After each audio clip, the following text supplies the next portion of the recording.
1632 yılında, York şehrinde, iyi bir ailede doğdum. Ama değil o ülkeden, babam Bremen'den yabancıydı ve ilk olarak gövde. Ticari olarak iyi bir mülk elde etti ve ticaretini bırakıp yaşadı daha sonra York'ta, oradan annemle evlenmişti, annemle birlikte akraba Robinson adında, o ülkede çok iyi bir aileydi ve ben de ondan çağrıldım Robinson Kreuznach ama, İngiltere'deki olağan kelime yozlaşması nedeniyle, şimdi adımıza deniyoruz, hatta kendimizi yazıyoruz, Krashow ve böylece arkadaşlarım hep beni arardı. İki ağabeyim vardı. Biri bir İngiliz'in yarbayıydı Flanders'ta piyade alayı olarak görev yapmış, daha önce ünlü albay tarafından komuta ediliyordu Lockhart'ta ve Dunkirk yakınlarındaki İspanyollara karşı yapılan savaşta öldürüldü. Ne ikinci kardeşim oldu, babam ya da annem kadar hiç tanımadığım başıma ne geldiğini biliyordu. Ailenin üçüncü oğlu olduğum ve hiçbir mesleğe yetiştirilmediği için kafam çok erken kafaya dağınık düşüncelerle dolmak. Çok eski olan babam, bana ev eğitimi ve bir konuda yeterli bir öğrenme payı vermişti. Kırsal ücretsiz okul genellikle gidiyor ve beni hukuk için tasarladı, ama ben olurdum denize çıkmaktan başka bir şeyle yetinmişlerdi. Ve bu eğilimim beni böyle yönlendirdi babamın iradesine ve hatta emirlerine ve tüm annem ve diğer arkadaşlarımın yalvarışları ve ikna edişleri, doğanın o eğiliminde ölümcül bir şey olmak, doğrudan yaşama odaklanmak başıma gelecek olan sefalet. Babam, bilge ve ciddi bir adamdı, bana ciddi ve mükemmel bir tavsiye verdi, öngördüğü şey benim tasarımımdı.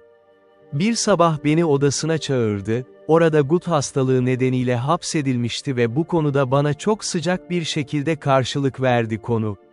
Bana, sadece dolaşan bir eğilimden daha fazlası olan sebepleri sordu. Babamın evinden ve memleketimden ayrılmak için vardı.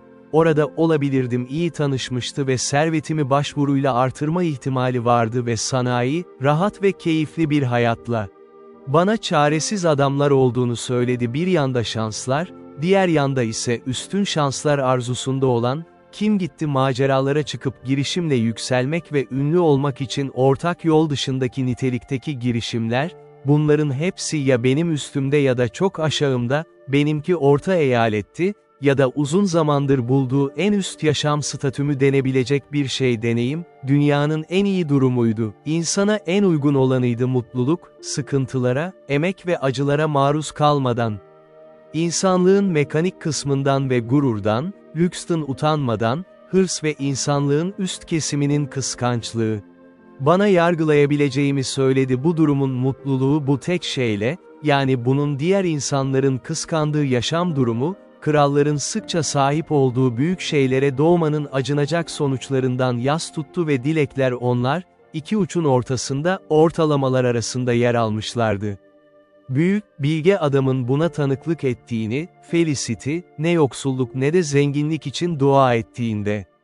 Bana bunu gözlemlememi istedi ve hayatın felaketlerini her zaman görmeliydim insanlığın üst ve alt kesimleri arasında paylaşılıyordu, ancak ortada istasyon en az felaket yaşandı ve bu kadar çok zorluklara maruz kalmadı insanlığın üst veya alt kısmı olarak, hayır, bu kadar çok maruz kalmadılar bedensel ya da zihinsel olarak nerginlik ve huzursuzluklar vardı, çünkü bunlar gibi, bir yandan acımasız yaşam, lüks ve gösteriş, ya da ağır emekle, diğer yandan gerekli ihtiyaçların eksikliği ve yetersiz ya da yetersiz beslenme yaşam tarzlarının doğal sonuçları nedeniyle kendilerine karşı bir bozukluk, hayatın orta noktasının her türlü erdem için hesaplandığını bir tür zevk, barış ve bolluk ortababın hizmetçileri idi servet, ölçülülük, ılımlılık, sessizlik, sağlık, toplum, hepsi hoş eğlenceler ve tüm arzu edilen zevkler, orta yaşam noktası,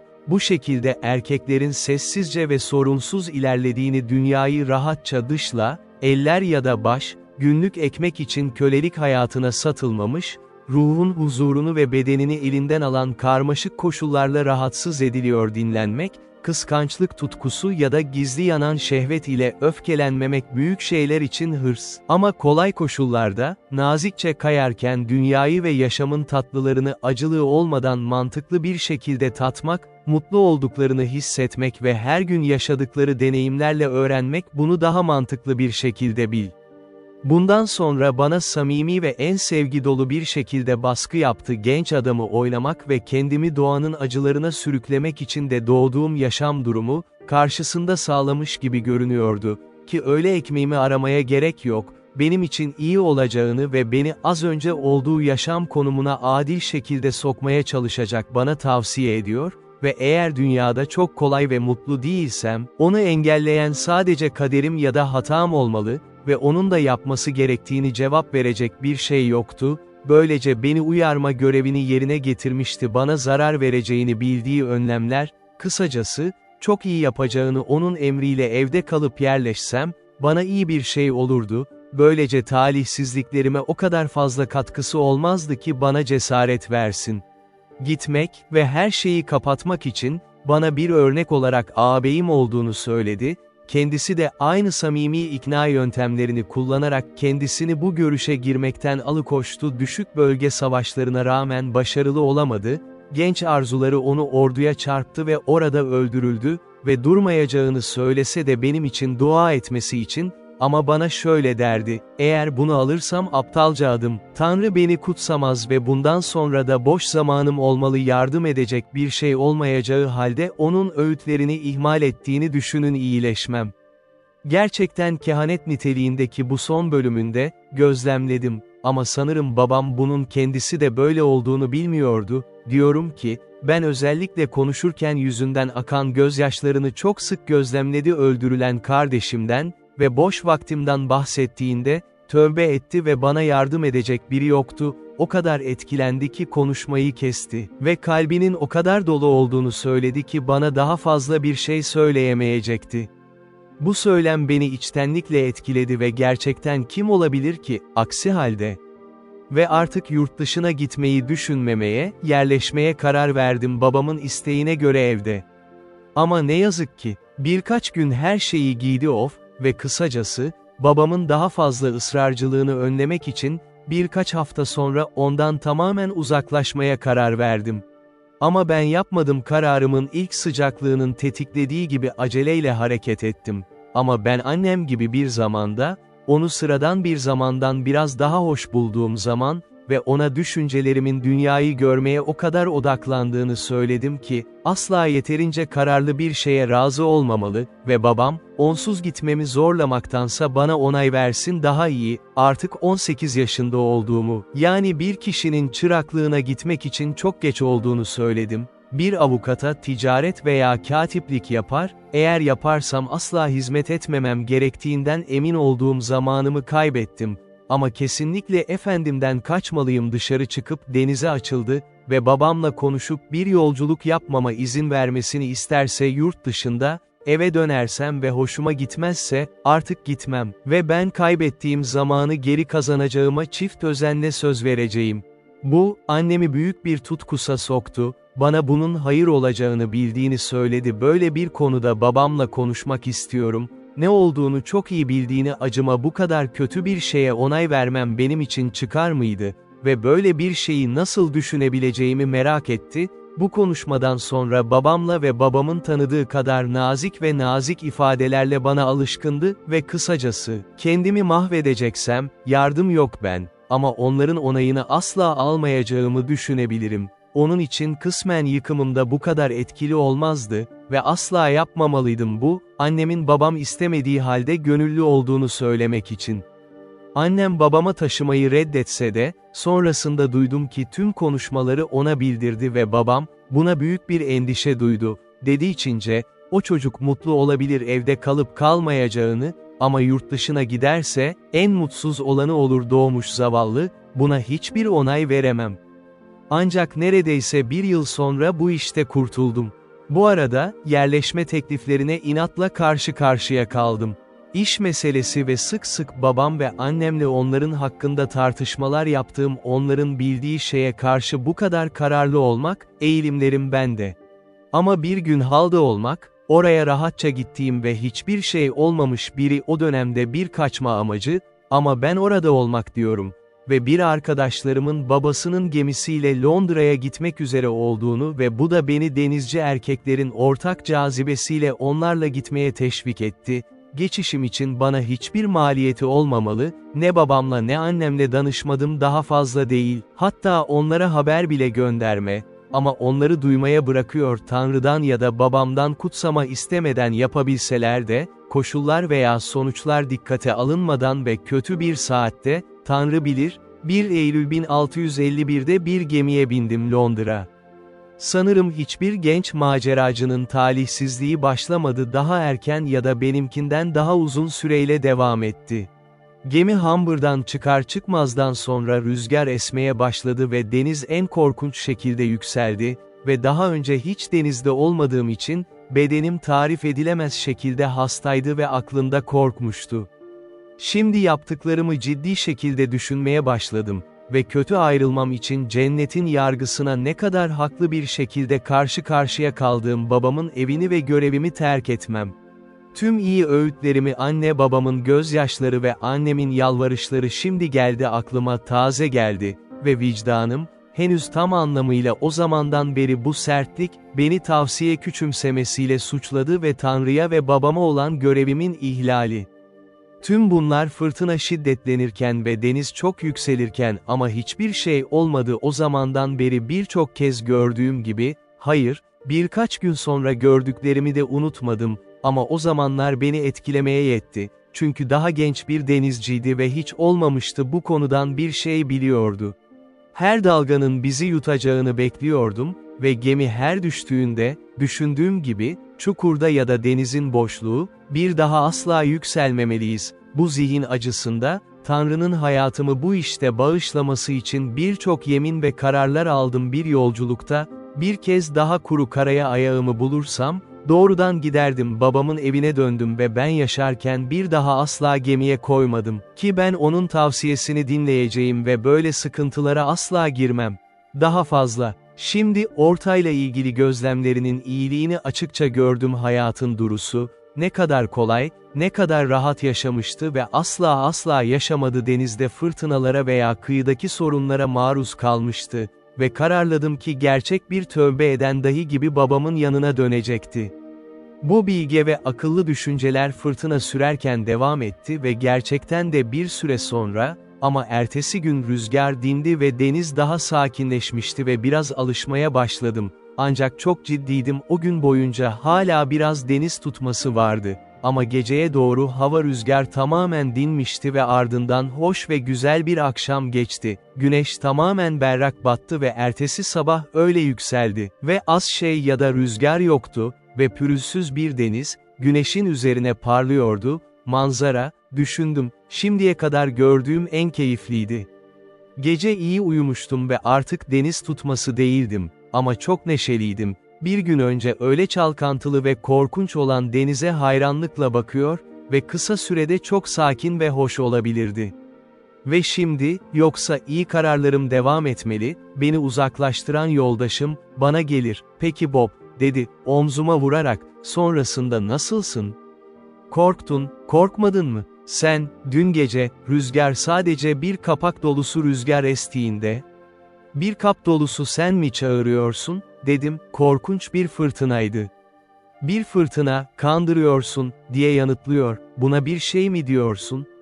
Fırtına mı? Neden? Hiçbir şey değildi. Bize sadece iyi bir gemi ve deniz odası verin ve biz böyle bir rüzgar fırtınasını umursam, ama sen sadece bir tatlı su denizcisi, Bob.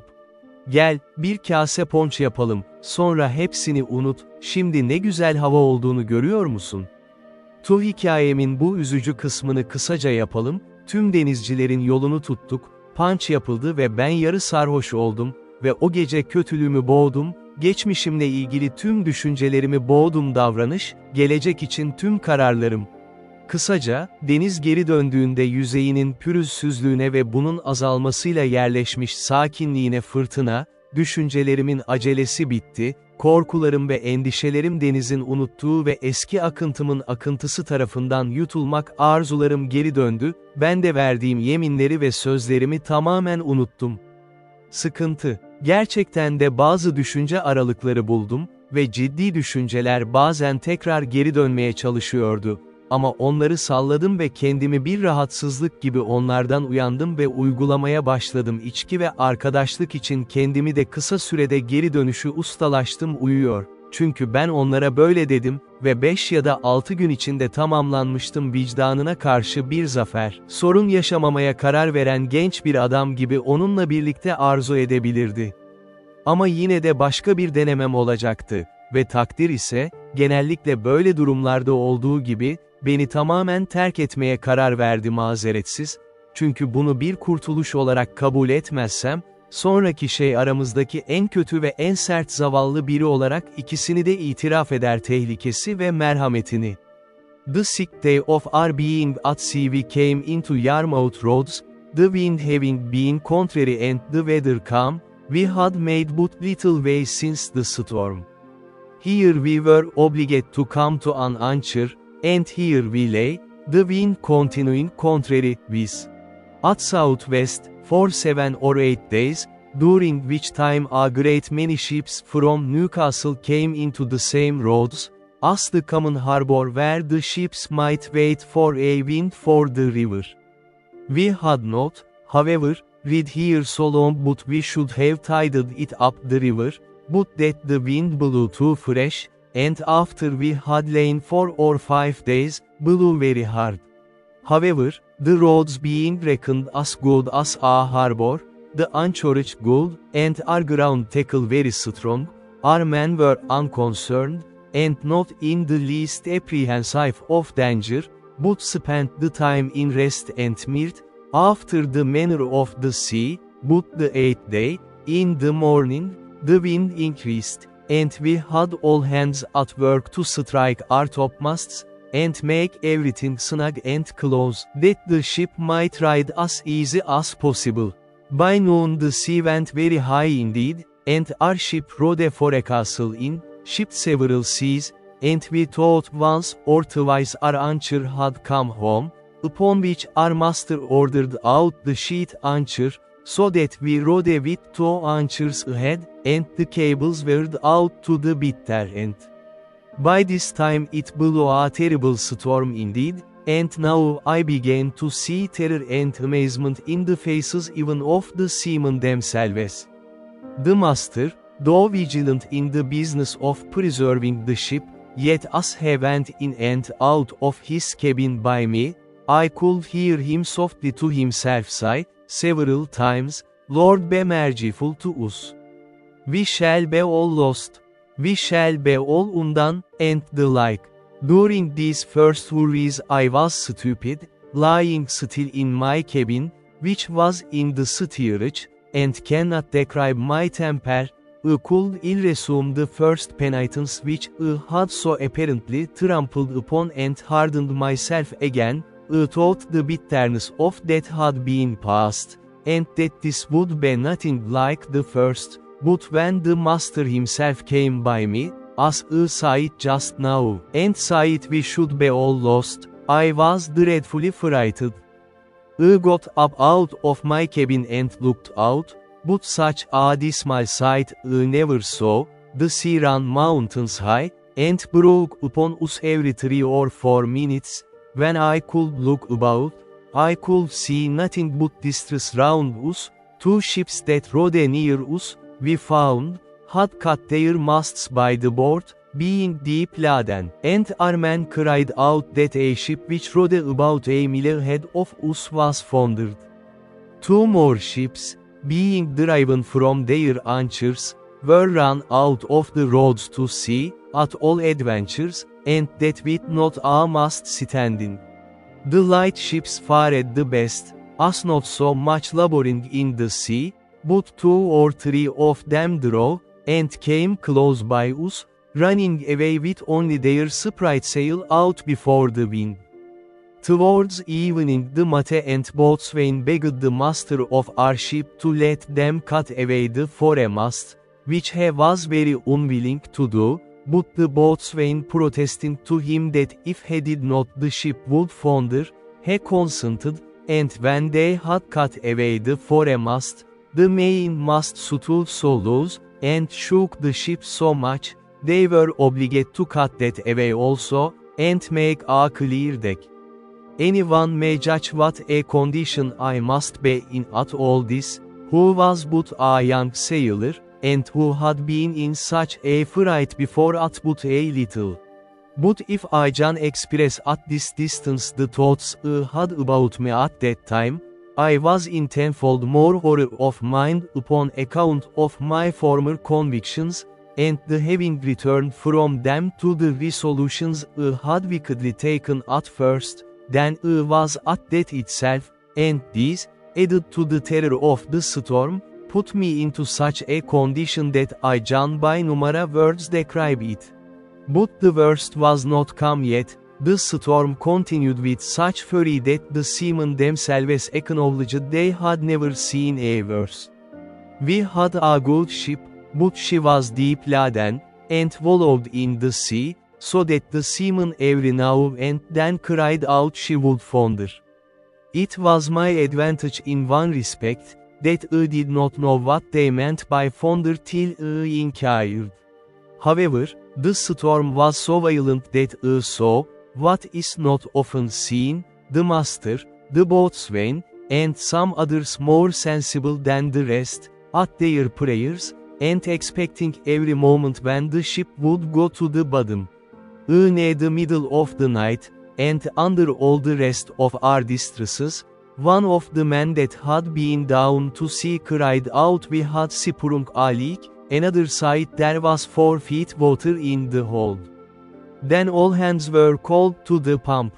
At that word, my heart, as I thought, died within me, and I fell backwards upon the side of my bed where I sat, into the cabin.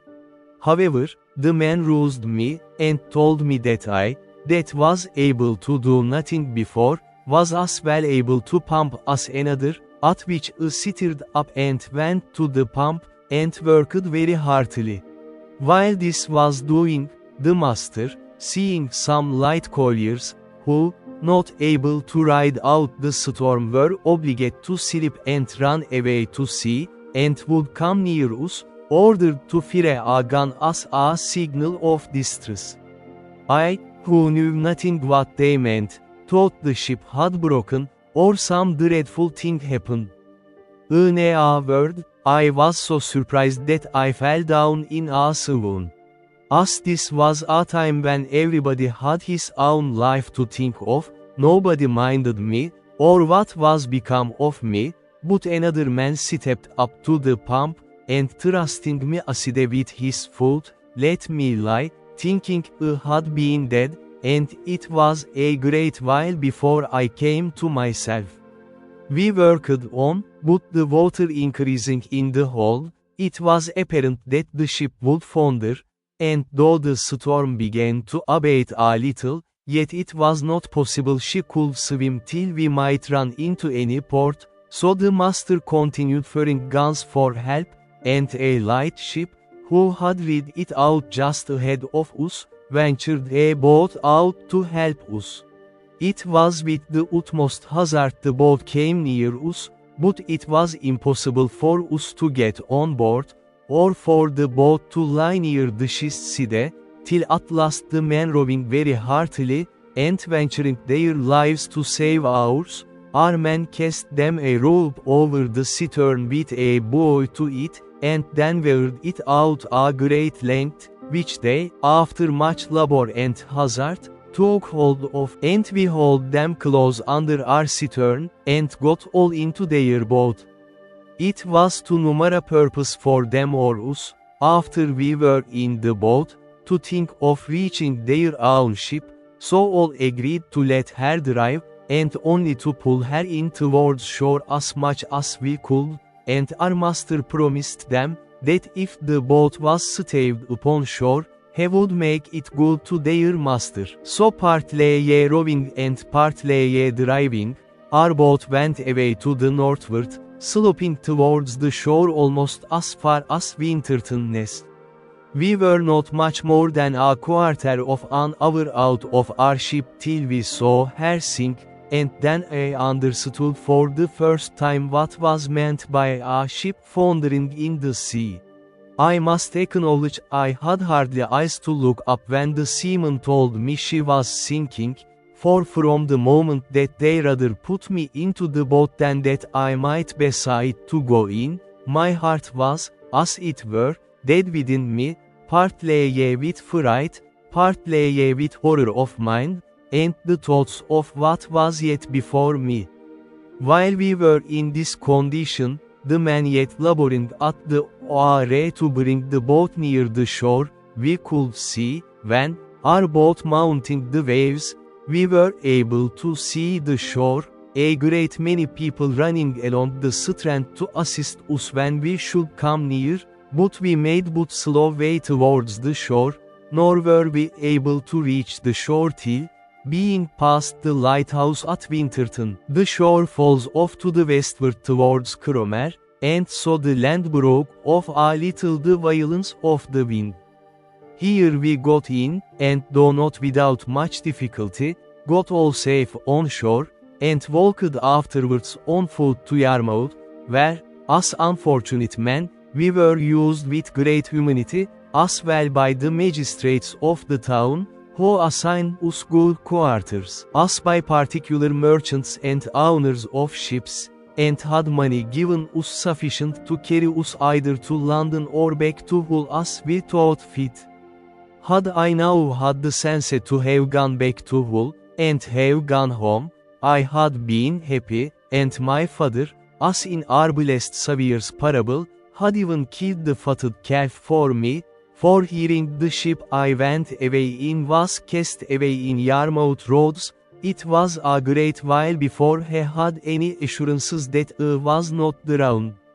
But my ill fate pushed me on now with an obstinacy that nothing could resist, and though I had several times looked calls from my reason and my more composed judgment to go home, yet I had no more power to do it. I know not what to call this, nor will I urge that it is a secret overruling decree, that hurries us on to be the instruments of our own destruction, even though it be before us, and that we rush upon it with our eyes open. Certainly, nothing but some such decreed unavoidable misery, which it was impossible for me to escape, could have pushed me forward against the calm reasonings and persuasions of my most retired thoughts, and again to such visible instructions as I had met with in my first attempt. Daha önce beni sertleştirmeye yardımcı olan ve ustanın arkadaşı olan yoldaşım oğlum, artık benden daha az ileri geliyordu. İlk kez konuştuğumuz zaman Yarmouth'ta, ki bu 2 ya da 3 gün sürdü çünkü ayrılmıştık. Kasaba birkaç bölgeye, diyorum ki, beni ilk gördüğünde tonu gibi görünüyordu değiştirildi. Çok hüzünlü görünerek başını sallayarak bana sordu nasıl yaptığımı ve babasına kim olduğumu ve bu yolculuğa nasıl geldiğimi anlattığını sadece bir deneme için, daha fazla yurt dışına gitmek için, babası bana döndü çok ciddi ve endişeli bir tonla. Genç adam, diyor, sen artık asla denize çıkmamalı, bunu açıkça kabul etmelisin ve deniz yapan bir adam olmayacağının görünür bir işareti. Neden, efendim, dedim, artık denize gitmeyecek misiniz? Yani başka bir vaka, dedi, bu benim çağrım, dolayısıyla görevim, ama bu yolculuğu deneme için yaparken, cennetin sana ne kadar tatlı verdiğini görüyorsun eğer ısrar ederseniz ne bekleyeceğinizi biliyorsun. Belki de tüm bunlar başımıza geldi senin hesabın, tıpkı Tarşiş gemisindeki Jonah gibi. Dua et, diye devam ediyor, sen ne yapıyorsun ve denize hangi sebeple gittin? Bunun üzerine ben ona hikayemin bir kısmını anlattı, sonunda tuhaf bir şekilde patladı tutkulu, ne yaptım, der ki, böyle mutsuz biriyim reç gemime, gelmeli mi? Aynı gemiye adım atmam yine 1000 pound için senin. Bu gerçekten, dediğim gibi, bir ruhlarının yolculuğu, hala kaybının duygusuyla huzursuz olan ve gitme yetkisinden daha uzaktı.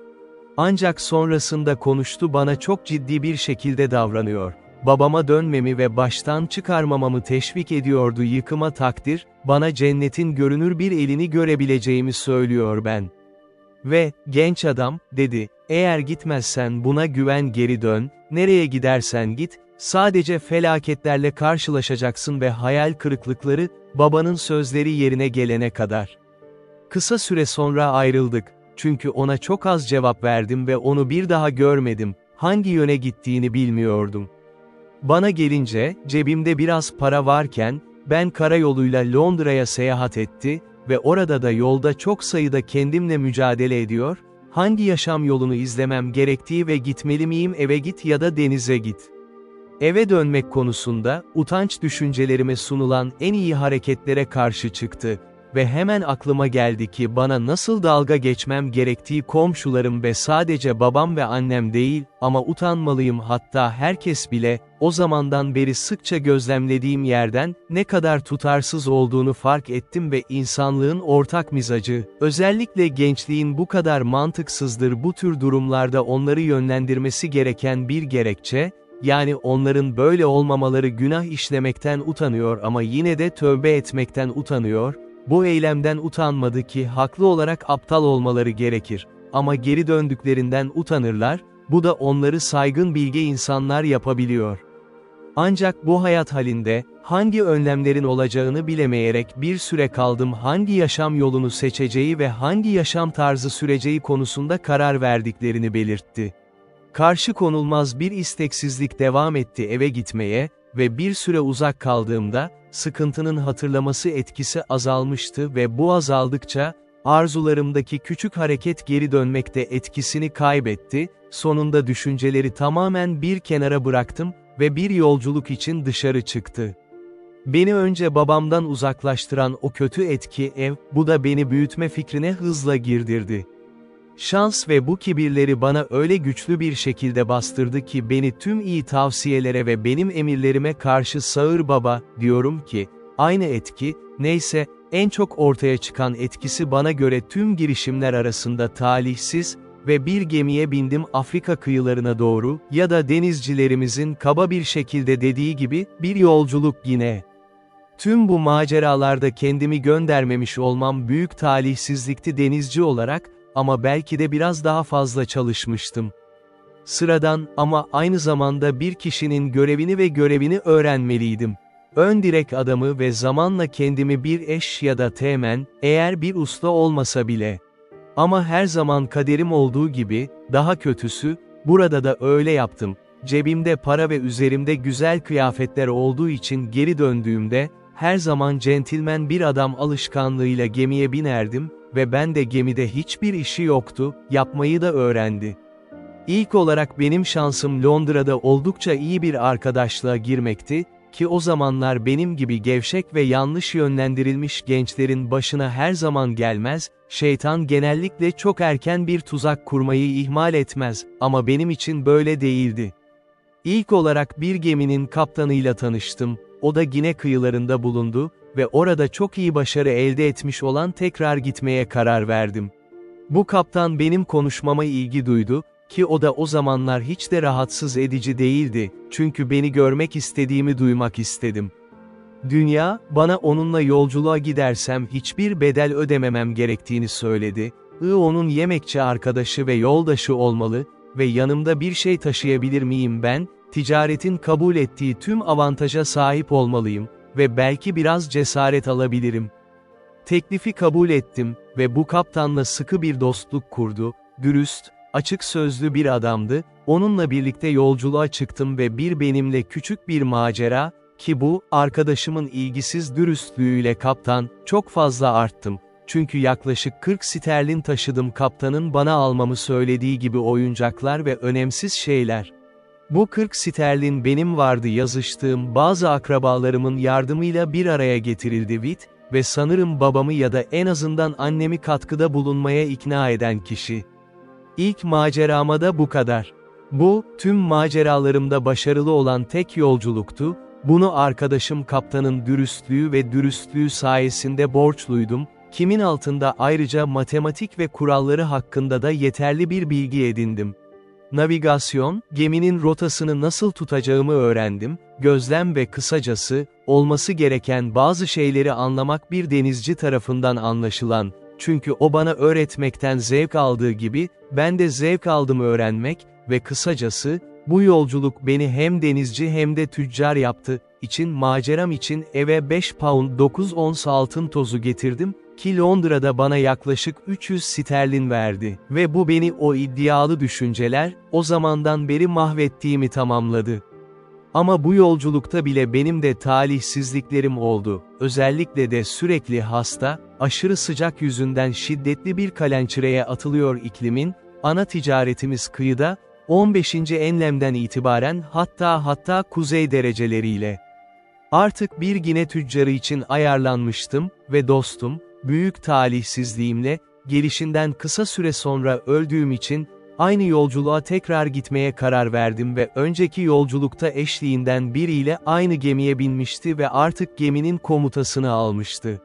Bu, şimdiye kadarki en mutsuz yolculuktu insan yapımı gibi, yeni kazandığım servetimden tam olarak 100 sterlin taşımasam da, böylece 200 sterlin kalmıştı, ki onu arkadaşımın duluna vermiştim, bana karşı çok adil davranan biriydi, ama korkunç talihsizliklere düştüm.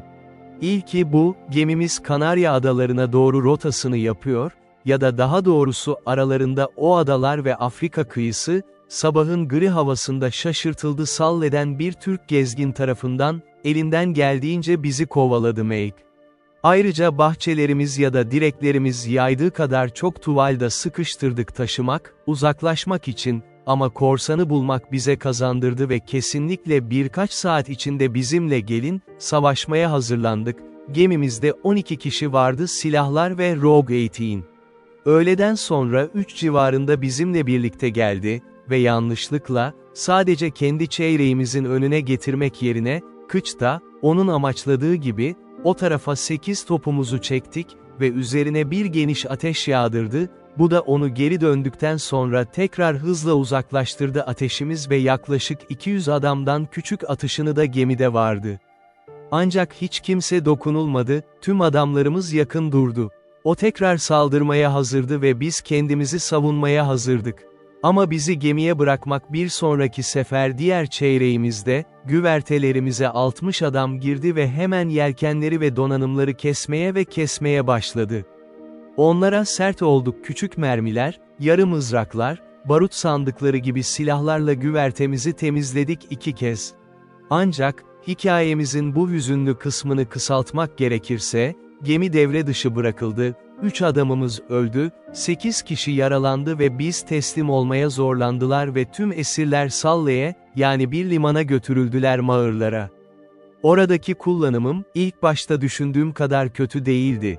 Ben de öyle değildim, ülkeyi imparatorun sarayına götürdüler, diğer adamlarımız da vardı. Ancak gezginin kaptanı tarafından uygun ödül olarak tutuldu ve kölesi, genç, çevik ve işine uygun biriydi.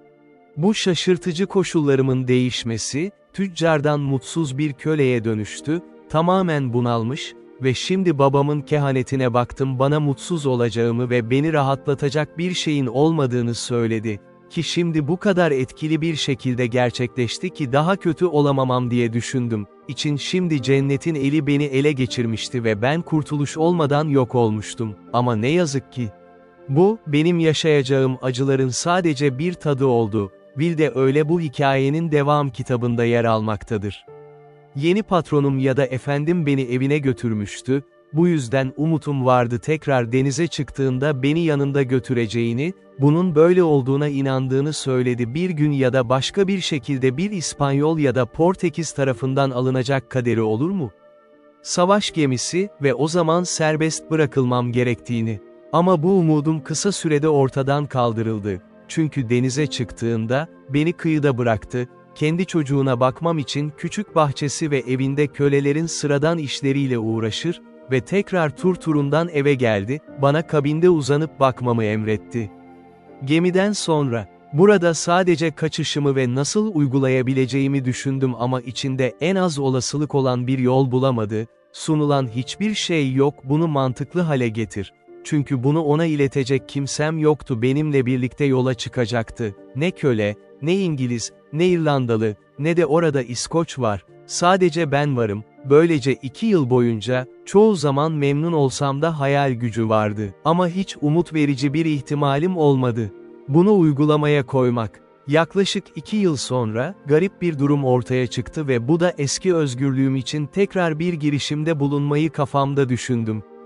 Patronum yalan söylüyor gemisini donatmadan evde her zamankinden daha uzun süre kaldı, ki duyduğuma göre parası olmadığı için haftada 1 ya da 2 kez, bazen daha sık kullanıyordu hava uygunsa, geminin pinnacını alıp karayolu balıkçılığı ve her zaman beni ve genç Maresko'yu yanına aldığı gibi, kürek çekerek gemiyle çok neşelendirdik ve balık yakalamada çok yetenekli oldum. Öyle ki bazen beni akrabalarından biri olan bir mağarla birlikte gönderirdi ve genç, onlara Maresko dediler, bir tabak balık yakalamak için onun için. Bir keresinde oldu, sakin bir sabah balık tutmaya giderken, bir sis yükseldi, kıyıdan yarım lige kadar uzak olmamıza rağmen, gözden kaybettik bu ve kürek çekerken nereye ya da hangi yöne gideceğini bilmiyorduk, bütün gün çalıştık, hepsi ertesi gece ve sabah olduğunda denize çekildiğimizi fark ettik, kıyıya çekilmek yerine ve en az 2 ring uzaklıkta olduğumuzu kıyı. Ancak tekrar iyi bir şekilde ilerledik. Ama çok fazla iş gücü aldık ve biraz tehlike, çünkü rüzgar sabah oldukça taze esmeye başladı, ama biz hepsi çok açtı. Ama bu felaket nedeniyle uyarılmış patronumuz kendine daha fazla dikkat etmeye karar verdi gelecek için ve yanında İngiliz gemimizin uzun teknesi vardı, bir daha pusula olmadan balık tutmamaya karar vermişti ve biraz erzak, bu yüzden gemisindeki marangozu emretti. O da bir İngiliz kölesi, ortasında küçük bir kacat veya kulübe inşa etmek için uzun tekne, bir mavna gibi, arkasında durup yönlendirmek için bir yer olan bir tekne ve ana levhayı eve taşımak, önceki odada bir iki el ayağa kalkıp çalışsın yelkenler. Bizim dediğimiz bir yelkenle koyun eti yelkeni dedik ve patlama kulübenin üstüne doğru kıvrıldırdı, çok rahat ve alçak bir şekilde duruyordu ve içinde vardı yatabileceği bir yer, bir iki köle ile ve yemek yemesi için bir masa, içmeye uygun gördüğü bazı içki şişelerine koymak için küçük dolaplar ve ekmeği, pilavı ve kahvesi. Bu tekneyle sık sık dışarı çıkardık ve balık tutardık ve en becerikli olduğum gibi onun için balık tuttum, o benim olmadan gitmedi. Tesadüfen o atamıştı bu tekneyle dışarı çıkmak, ister zevk almak ister balık için, 2 ya da 3 kişiyle o yerdeki bazı saygın mağırları ve onlara sağlamlık sağladığı kişiler olağanüstü bir şekilde, bu nedenle gemiye gece boyunca daha büyük bir gemi göndermişti, sıradan erzak deposu ve bana 3 fişek hazırlamamı emretmişti, gemisinde bulunan barut ve mermi kullanarak, bunun için bazılarını tasarladılar, hem kuş avcılığı hem de balıkçılık sporu. Her şeyi onun talimatları gibi hazırladım ve ertesi sabah bekledim. Tekne temizlendi, eski ve kolyeleri dışarı çıktı. Her şey uyum sağladı misafirleri, ara sıra patronum tek başına gemiye geldi ve bana misafirler bir iş yerinden çıkıp gitmeyi ertelemişti ve bana adam ve çocuk, her zamanki gibi, tekneyle dışarı çıkıp onlara balık yakalamaya gidecekler. Bunun için arkadaşları evinde yemek yemeliydi ve bunu emrettiler, biraz balık aldım, evine götürmeliyim, tüm bunları yapmaya hazırlandım. Bu anda eski kurtuluş düşüncelerim aklıma geldi, şimdilik emrimde küçük bir gemi olacağımı fark ettim ve efendim gittiğimde, kendimi balıkçılık işi için değil, bir yolculuk için hazırlamaya hazırlandım, ama bilmiyordum, nereye gitmem gerektiğini bile düşünmedim, yönlendirme, oradan çıkmak istediğim yerdi. İlk kurgusum, bu mağarla konuşuyormuş gibi yapmak, gemideki geçimimiz için bir şeyler, çünkü ona bunu yapmamamız gerektiğini söyledim, patronumuzun ekmeğinden ye.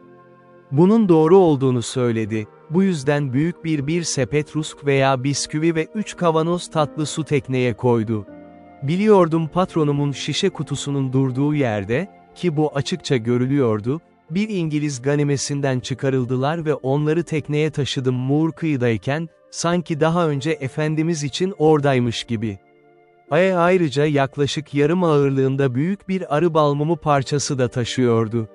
100 ağırlıkta, bir iplik veya iplik, bir balta, testere ve çekiç, özellikle balmumu için sonradan bize çok faydalı oldu mumlar yap. Ona başka bir numara denedim, o da masumca ona dahil oldu ayrıca, adı İsmail'di, ona Muli ya da Moğli derler, bu yüzden seslendim Moğli, dedim, patronumuzun silahları ateşlendi tekneye binin, biraz barut ve kurşun almasın mı? Belki öldürebiliriz bizim için bazı alkamiz, bizim kıvrımlarımız gibi bir kuş, için, çünkü onun gemide topçu malzemeleri. Evet, diyor, biraz getireceğim, ve buna göre büyük bir deri getirdi 1,5 pound barut tutan kese, daha doğrusu daha fazlası, ve bir tane daha 5 ya da 6 pound olan mermi, birkaç mermi ile ve hepsini tekne. Aynı zamanda yüksek lisansımın bazı barutlarını da buldum. Büyük kabin içinde, kutudaki büyük şişelerden birini doldurdum, ki neredeyse boştu, içindekini başka birine döküyordu, ve böylece her şey gerekiyordu, limandan balık tutmak için yelken açtık. Kale, ki şu adreste liman girişi, kim olduğumuzu biliyordu ve bizi hiç fark etmedi, ve biz limandan 1 mil bile geçmeden önce yelkenimizi çektik ve havaya koyduk balık tutmaya başladık. Den esen rüzgar, bu benim arzuma aykırıydı. Çünkü güneyden esseydi kesinlikle İspanya kıyısına ulaşmış olurdum ve en azından Kediz körfezine ulaştı. Ama kararlarım şuydu, hangi yöne patlat o korkunç yerden gitmiş olurdum ve buradan ayrılırdım. Kaderin dinlenmesi. Bir süre balık tutup hiçbir şey yakalayamadıktan sonra, balık tuttuğum zamanlar için kancağıma onları çekmeyeceğim, görmeyebilir diye, dedim ki Moore, bu olmaz, Efendimiz'e böyle hizmet edilmeyecek, yapmalıyız daha uzakta dur. Kötü bir şey düşünmeden kabul etti ve kafasında kaldı teknenin yelkenlerini açtı ve dümen bende olduğu için tekneyi bir yakında çalıştırdım daha da ileri gittiğim, sonra onu yanına getirdim, sanki balık tutacakmış gibi, ne zaman, dümen, mağarlığın olduğu yere doğru adım attım ve sanki arkasında bir şeye eğildim, kolumu onun altında bırakarak onu şaşırttım beline kadar ve onu denize fırlattı. Hemen ayağa kalktı, çünkü o tıgzek gibi yüzdü, bana seslendi, kabul edilmem için yalvardı, gideceğini söyledi dünyanın dört bir yanında. Teknenin peşinden o kadar güçlü yüzdü ki çok hızlı bir şekilde bana ulaştı, rüzgar çok azdı ve üzerine adım attım kulübeye girdim ve kuş balığı parçalarından birini alıp ona sundum, ona zarar vermediğimi söyledim, eğer sessiz kalırsa ben de zarar vermeyeceğimi söyledim. Ama, dedim, kıyıya ulaşacak kadar iyi yüzüyorsun ve deniz sakindir, kıyıya ulaşmak için en iyi şekilde hareket et, sana yapmam zarar, ama tekneye yaklaşırsan kafandan vuracağım, çünkü özgürlüğümü elde etmeye kararlıyım, böylece kendini döndü ve yüzdü kıyıya doğru, ve hiç şüphem yok ki oraya kolayca ulaştı, çünkü o bir mükemmel yüzücü. I could have been content to have taken this Moore with me, and have drowned the boy, but there was numara venturing to trust him. When he was gone, I turned to the boy, whom they called Huri, and said to him, Huri, if you will be faithful to me, I'll make you a great man, but if you will not stroke your face to be true to me, that is, swear by Mahomet and his father's bird, I must throw you into the sea too. The boy smiled in my face, and spoke so innocently that I could not distrust him, and swore to be faithful to me, and go all over the world with me. While I was in view of the Moor that was swimming, I stood out directly to sea with the boat, rather stretching to windward, that they might think me gone towards the strait's mouth, as indeed anyone that had been in their wits must have been supposed to do, for who would have supposed we were sailed on to the southward, to the truly barbarian coast, where whole nations of Negroes were sure to surround us with their janos and destroy us, where we could not go on shore but we should be devoured by savage beasts, or more merciless savages of humankind. But as soon as it grew dusk in the evening, I changed my course, and steered directly south and by east, bending my course a little towards the east, that I might keep in with the shore, and having a fair, fresh gale of wind, and a smooth, quiet sea, I made such sail that I believe by the next day, at 3 o'clock in the afternoon, when I first made the land, I could not be less than 150 miles south of Salle, quite beyond the Emperor of Morocco's dominions, or indeed of any other king thereabouts, for we saw numerous people. Yet such was the fright I had taken of the Moors, and the dreadful apprehensions I had of falling into their hands, that I would not stop, or go on shore, or come to an anchor, the wind continuing fair till I had sailed in that manner 5 days, and then the wind shifting to the southward, I concluded also that if any of our vessels were in chase of me, they also would now give over. So I ventured to make to the coast, and came to an anchor in the mouth of a little river. I knew not what, nor where, neither what latitude, what country, what nation, or what river. I neither saw, nor desired to see any people. The principal thing I wanted was fresh water.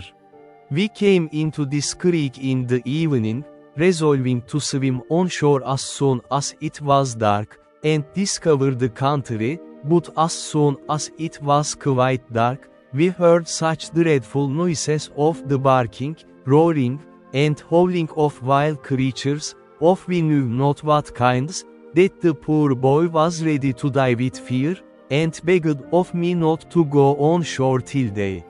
Well, hurry, said I, then I won't, but it may be that we may see men by day, who will be as bad to us as those lions. Then we give them the shotgun, says Hurry, lowing, make them run we. Such English Hurry spoke by conversing among us Slavs. However, I was glad to see the boy so cheerful, and I gave him a dram, out of our patron's case of bottles, to cheer him up.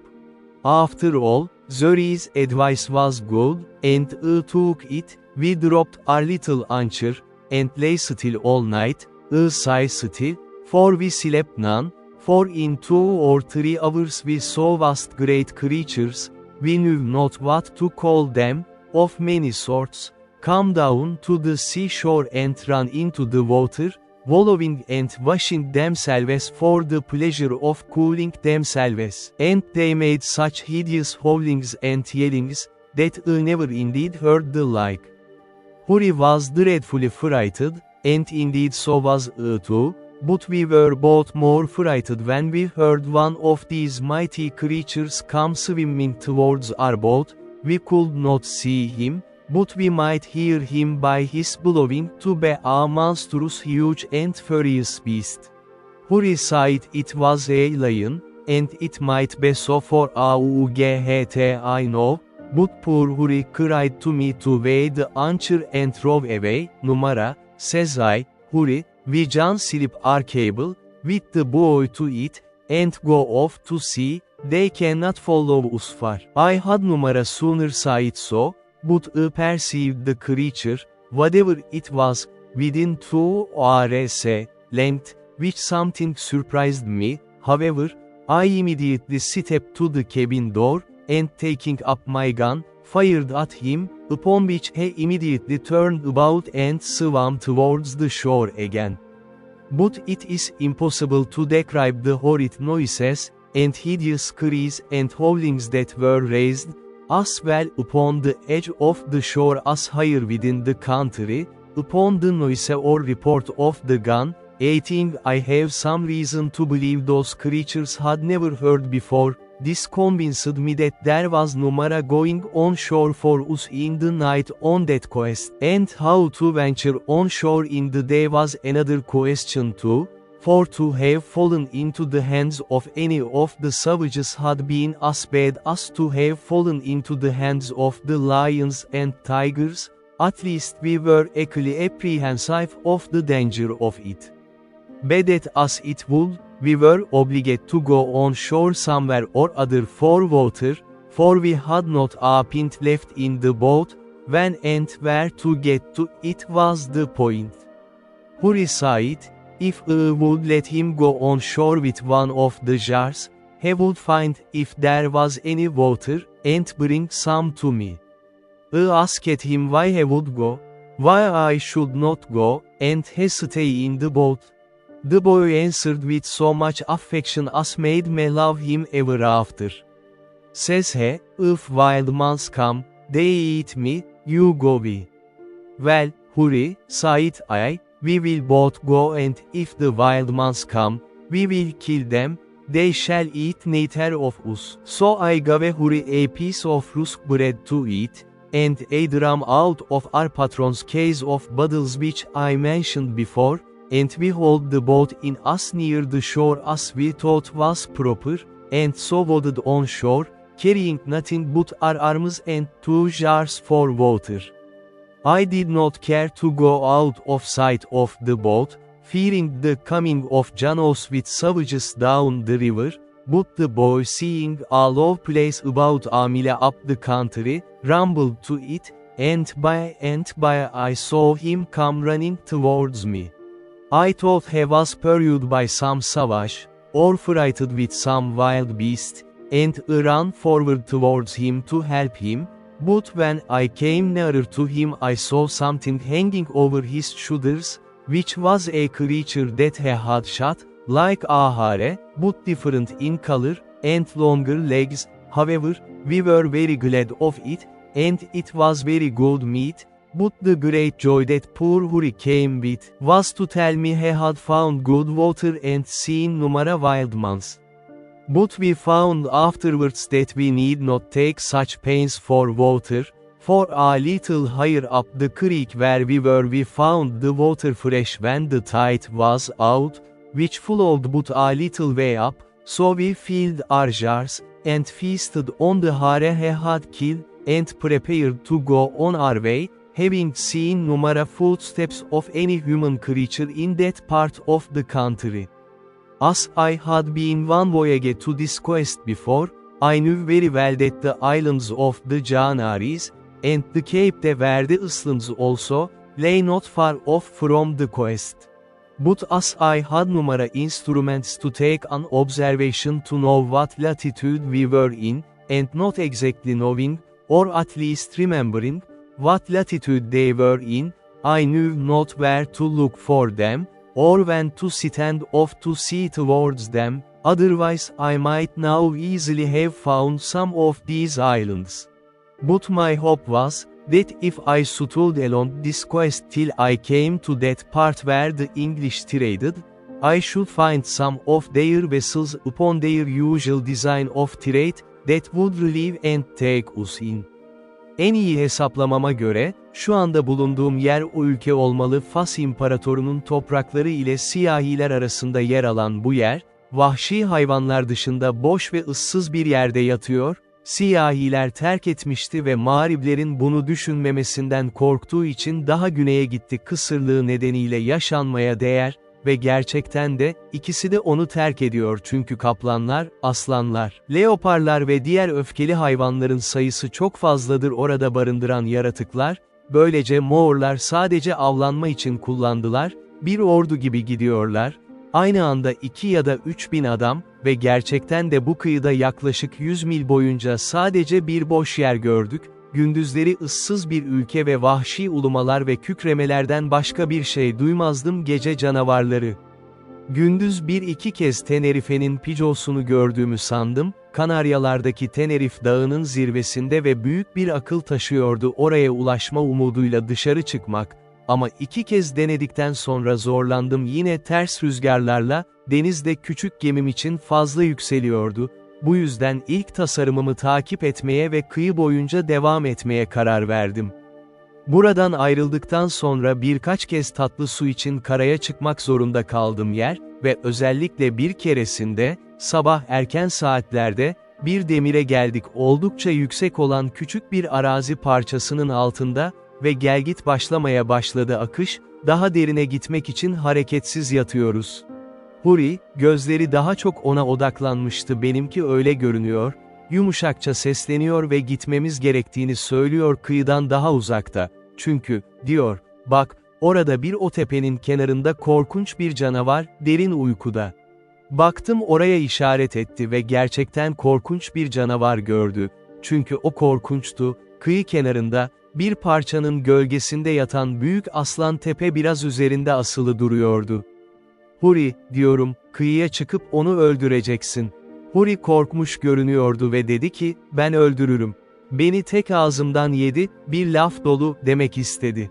Ama çocuğa daha fazla söylemedim, ama hareketsiz yatmasını istedim ve ben de neredeyse tüfek tüfeği olan en büyük topu ve iyi bir yükle doldurdu barut ve 2 salyangozla birlikte yere serdi, sonra başka bir silah doldurdum 2 mermi, üçüncüsüne, 3 parçamız olduğu için, 5 küçük parça yükledim mermiler.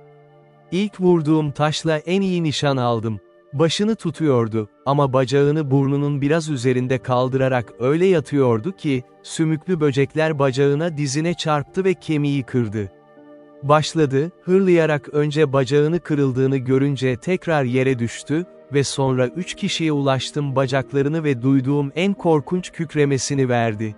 Biraz kafasına vurmadığım için şaşırdım, ancak ikincisini ben aldım hemen hareket etmeye başladı ama tekrar ateş etti ve onu vurdu kafasına düştü ve onun düştüğünü ve az ses çıkardığını görmekten zevk aldı, ama hayat için mücadele ediyor.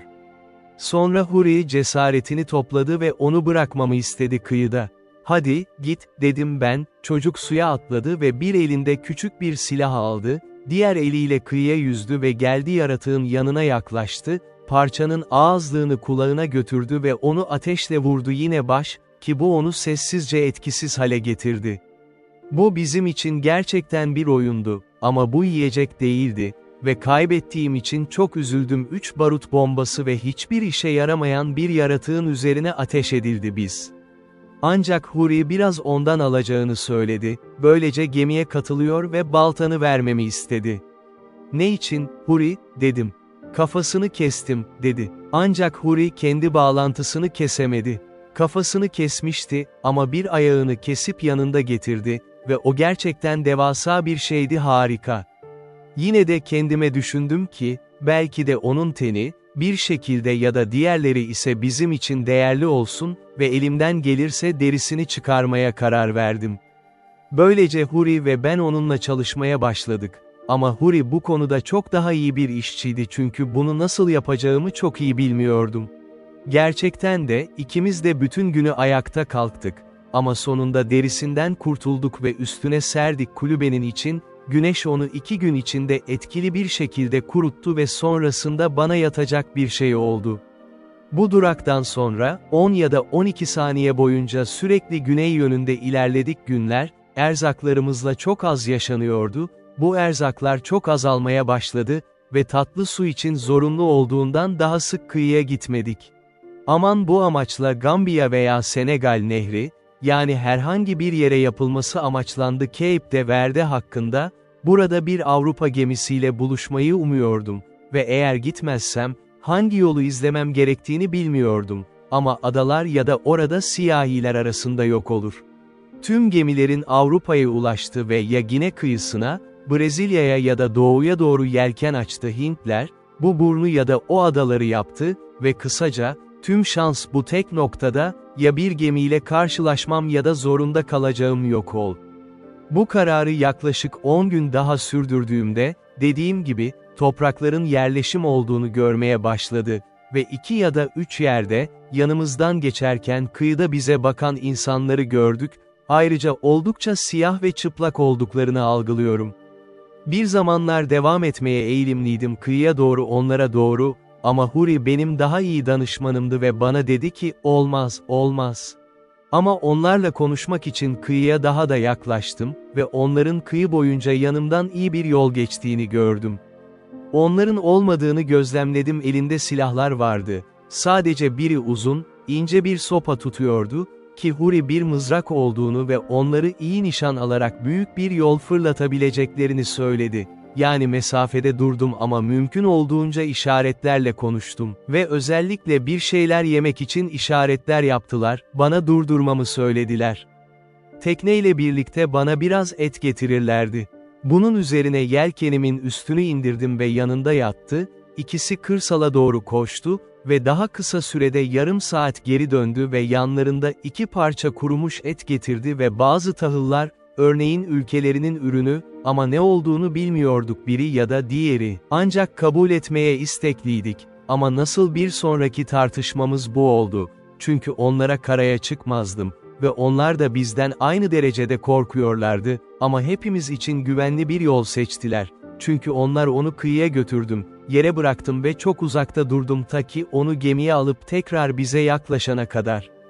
Onlara teşekkür işaretleri yaptık, çünkü telafi edecek hiçbir şeyimiz yoktu, ama tam o anda onlara harika bir şekilde hizmet vermek için fırsat sunuldu, bir süreliğine kıyıda yatan 2 güçlü yaratık geldi, biri diğerini takip ediyordu. Biz onu aldık, dağlardan denize doğru büyük bir öfkeyle, öyle olup olmadığını erkeğin dişiyi peşinden koşması, ya da spor mu yoksa öfke mi içinde olmaları, ne zaman mı olduğunu anlayamıyorduk, tıpkı biz de bunun olağan mı yoksa garip mi olduğunu anlayamadığımız gibi, ama sanırım ikincisiydi. Çünkü, öncelikle, o açgözlüler yaratıklar nadiren gece dışında ortaya çıkar, ve ikinci olarak, insanlar çok korkmuştu, özellikle kadınlar.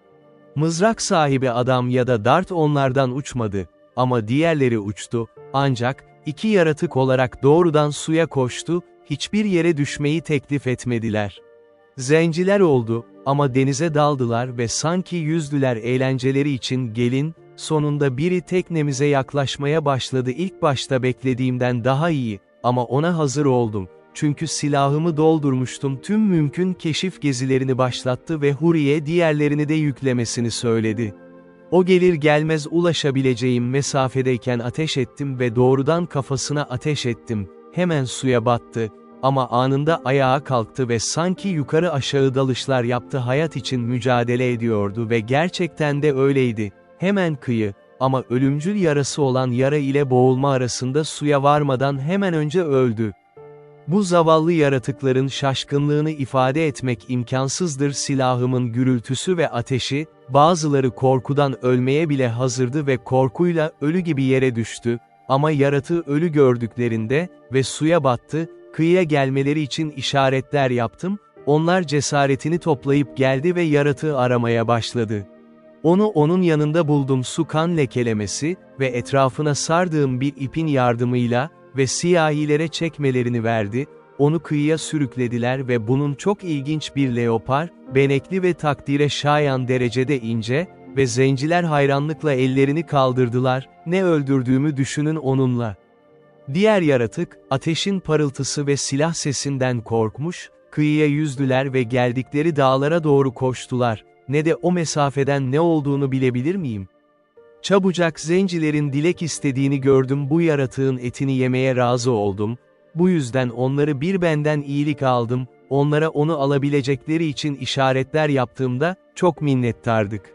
Hemen onunla çalışmaya başladılar, ve her ne kadar bıçağı yoktu, ancak keskinleştirilmiş bir tahta parçası ile derisini kopardılar kolayca ve bıçakla yapabileceğimizden çok daha kolay. Onlar bana biraz etten teklif ettim. Ben de reddettim ve vereceğimi belirttim onlara, ama deri için işaretler yaptılar, bana çok özgürce verdiler, ve bana çok daha fazla erzak getirdiler, ki ben getirmedim anlıyorum, ama kabul ettim. Sonra onlara su için işaretler yaptım ve tuttum kavanozlarımın birini onlara verdim, alt kısmını yukarı çevirdim, bunun olduğunu göstermek için boş ve doldurulmasını istediğimi söyledim. Hemen bazılarına seslendiler. Arkadaşları geldi ve 2 kadın geldi, büyük bir kap getirdiler toprak ve yandı, sandığım gibi, güneşte yandı, bana böyle bir şekilde bıraktılar daha önce ve Huri'yi kavanozlarımla kıyıya gönderdim ve 3'ünü de doldurdum. Kadınlar da erkekler kadar çıplaktı. Artık kökler, mısır ve suyla donatılmışım ve ayrılıyor dost canlısı zencilerim, yaklaşık 11 gün daha ilerledim, ama hiç yok kıyıya yaklaşmayı teklif ettim. Ta ki arazinin uzun bir mesafeye kadar uzandığını görene kadar deniz, önümde yaklaşık 4 ya da 5 lige mesafede, ve deniz çok sakin olduğum için bu noktayı vurgulamak için büyük bir maceraya devam ettim. Sonunda, 2 katına çıkar nokta, karadan yaklaşık 2 lig uzaklıkta, diğerine açıkça iniş gördüm kenarda, denize doğru, sonra, gerçekten kesin olduğu gibi, şu sonucuna vardım ki, Cape de Verde'ydi ve adaların oradan Cape de Verde olarak adlandırdığı bölgeler adalar. Ancak çok uzaktaydılar ve ne olduğunu tam anlayamıyordum, en iyisi yapmam gerekiyordu. Çünkü taze bir rüzgarla yakalanırsam, belki hiçbiri birine ya da diğerine ulaşmaz. Bu ikilemde, çok düşünceli olduğum için, kulübeye adım attım ve oturdum. Huri dümende olurdu. Aniden çocuk bağırdı, "Efendim, efendi, yelkenli bir gemi," diye aptal çocuk korktu. Zeki, bunun ustasının bazı gemilerinin peşinden gitmesi gerektiğini düşünüyordu, bizi de biliyordum. Ama onların ulaşamayacağı kadar uzaktaydık. Ben de fırladım, kabin içinde bulundu ve hemen sadece gemiyi değil, aynı zamanda bir Portekizli olduğunu da gördü gemi ve düşündüğüm gibi, zenciler için Gine kıyısına bağlıydı. Ama, yönlendirdiği rotayı gözlemlediğimde, kısa sürede onların gittiklerine ikna oldum, başka bir şekilde ve kıyıya daha yakın gelmeyi planlamamıştı. Üzerine mümkün olduğunca denize doğru uzandım, eğer konuşacaksa onlarla konuşmaya karar verdim mümkün. Yapabildiğim tüm yelkenlerle, onların yanına girememem gerektiğini fark ettim ama onlara herhangi bir işaret vermeden önce gitmiş olacaklardı. Ama en son derece kalabalık bir şekilde toplanıp umutsuzluğa kapılmaya başladıktan sonra, görünüşe göre onlar da bunu gördüler, gözlüklerinin yardımıyla, bunun bir Avrupa teknesi olduğunu sanıyorlardı, ki bunu sanıyorlardı kaybolmuş bir gemiye ait olmalı. Bu yüzden gelebilmem için yelkeni kısalttılar yukarı. Bu beni cesaretlendirdi ve koruyucumun antik kaderini açtığım için onlara yardım işareti için bir hava yaydım ve bir silah ateşledim, ikisini de gördüler. Çünkü bana dumanı gördüklerini söylediler, ama görmediler silahı Bu işaretler üzerine çok nazikçe geldiler ve beklediler ve yaklaşık 3 saat içinde onları buldum.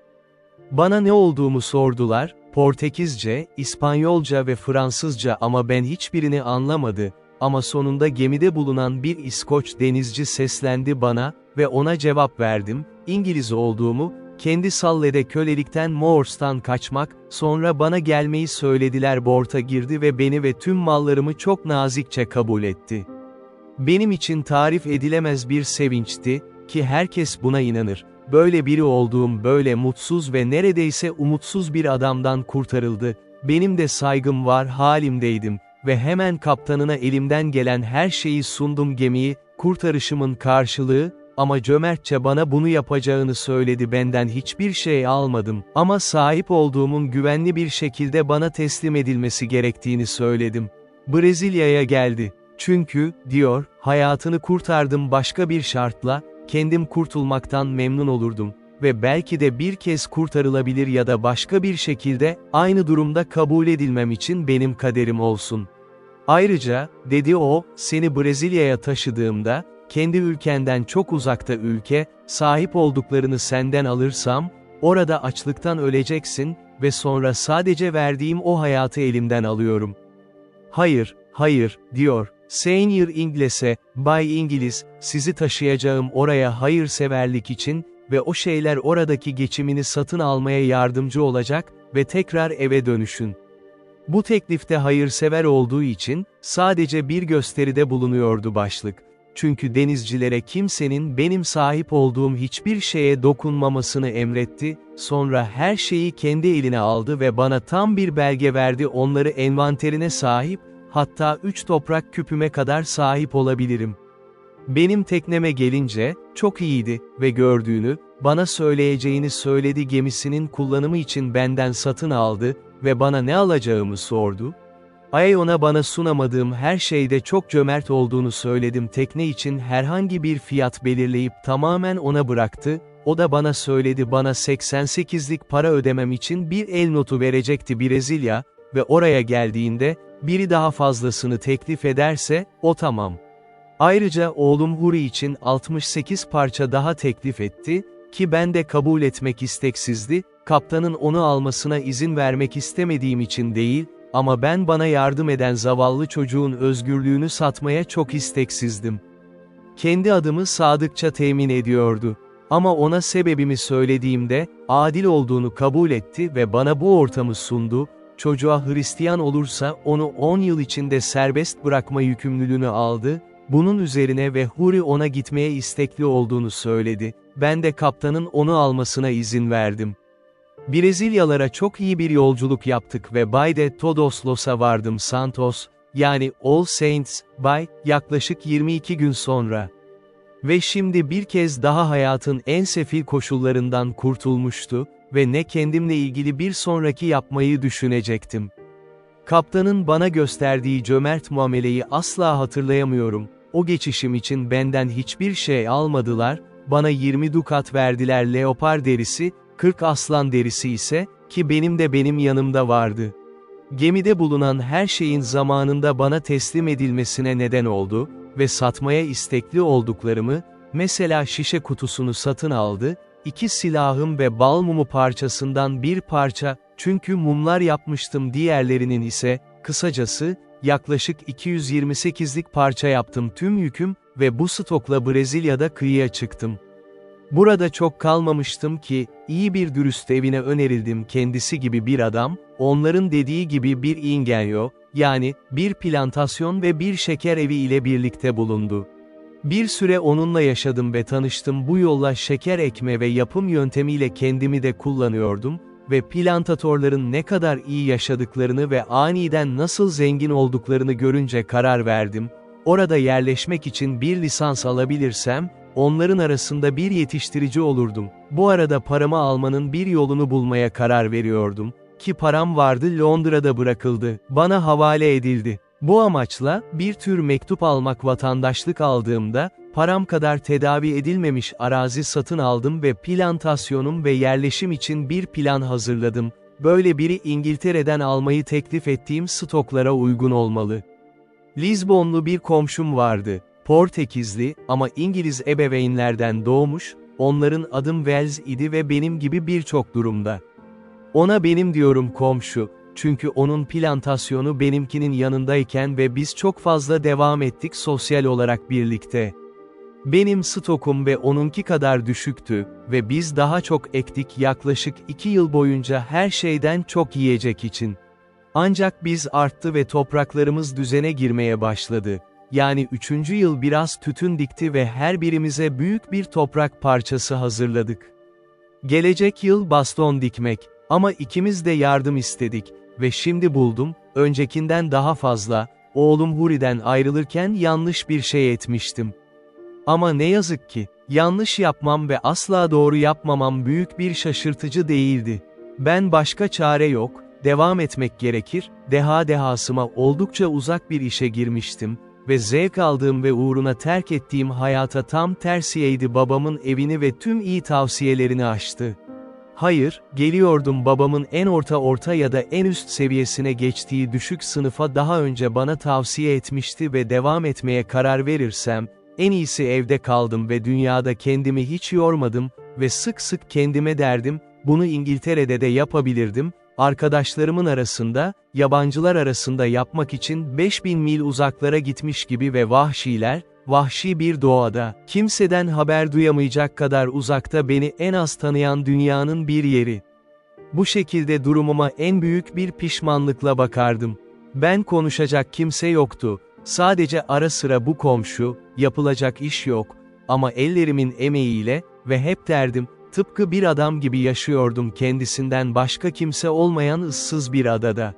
Ama ne kadar adil öyle oldu mu, ve tüm insanlar nasıl düşünmeli, karşılaştırdıklarında mevcut koşulları başkalarıyla daha kötü hale getirirken, cennet onları zorlayabilir değişim ve eski mutluluklarına ikna olmak için deneyim yaşandı, diyorum ki, ne kadar adil oldu ki, gerçekten yalnız bir hayat sadece ıssızlık içinde bir adada düşünülen benim kaderim olmalı. Kim böyle bir şeye sahip çoğu zaman haksız yere o zamanlar yaşadığım hayatla karşılaştırılırdı devam ettim. Muhtemelen çok zengin ve reflektiyim. I was in some degree settled in my measures for carrying on the plantation before my kind friend, the captain of the ship that took me up at sea, went back, for the ship remained there, in providing his lading and preparing for his voyage, nearly 3 months, when telling him what little stock I had left behind me in London, he gave me this friendly and sincere advice, Senior English, says he, for so he always called me, if you will give me letters, and a procuration in form to me, with orders to the person who has your money in London to send your effects to Lisbon, to such persons as I shall direct, and in such goods as are proper for this country, I will bring you the produce of them, God willing, at my return, but, since human affairs are all subject to changes and disasters, I would have you give orders but for £100 sterling, which, you say, is half your stock, and let the hazard be run for the first, so that, if it comes safe, you may order the rest the same way, and, if it miscarry, you may have the other half to have recourse to for your supply. This was so wholesome advice, and looked so friendly, that I could not but be convinced it was the best course I could take, so I accordingly prepared letters to the gentlewoman with whom I had left my money, and a procuration to the Portuguese captain, as he desired. I wrote the English captain's widow a full account of all my adventures, my slavery, escape, and how I had met with the Portuguese captain at sea, the humanity of his behavior, and what condition I was now in, with all other necessary directions for my supply, and when this honest captain came to Lisbon, he found means, by some of the English merchants there, to send over, not the order only, but a full account of my story to a merchant in London, who represented it effectually to her, whereupon she not only delivered the money, but out of her own pocket sent the Portugal captain a very handsome present for his humanity and charity to me. The merchant in London, vesting this £100 in English goods, such as the captain had written for, sent them directly to him at Lisbon, and he brought them all safe to me to the Brazils, among which, without my direction, for I was too young in my business to think of them, he had taken care to have all sorts of tools, ironwork, and utensils necessary for my plantation, and which were of great use to me. When this cargo arrived, I thought my fortune made, for I was surprised with the joy of it, and my good steward, the captain, had laid out the £5, which my friend had sent him for a present for himself, to purchase and bring me over a servant, under bond for 6 years' service, and would not accept of any consideration, except a little tobacco, which I would have him accept being of my own produce. Neither was this all, for my goods being all English manufacture, such as clothes, stuff, baize, and things particularly valuable and desirable in the country, I found means to sell them to a very great advantage, so that I might say I had more than 4 times the value of my first cargo, and was now infinitely beyond my poor neighbor. I mean in the advancement of my plantation. For the first thing I did, I bought me a Negro slave, and an European servant also, I mean another besides that which the captain brought me from Lisbon. But as abused prosperity is oftentimes made the very means of our greatest adversity, so it was with me. I went on the next year with great success in my plantation. I raised 50 great rolls of tobacco on my own ground, more than I had disposed of for necessaries among my neighbors, and these 50 rolls, being each of above 100 weight, were well cured, and laid by again the return of the fleet from Lisbon, and now increasing in business and wealth, my head began to be full of projects and undertakings beyond my reach, such as are, indeed, often the ruin of the best heads in business.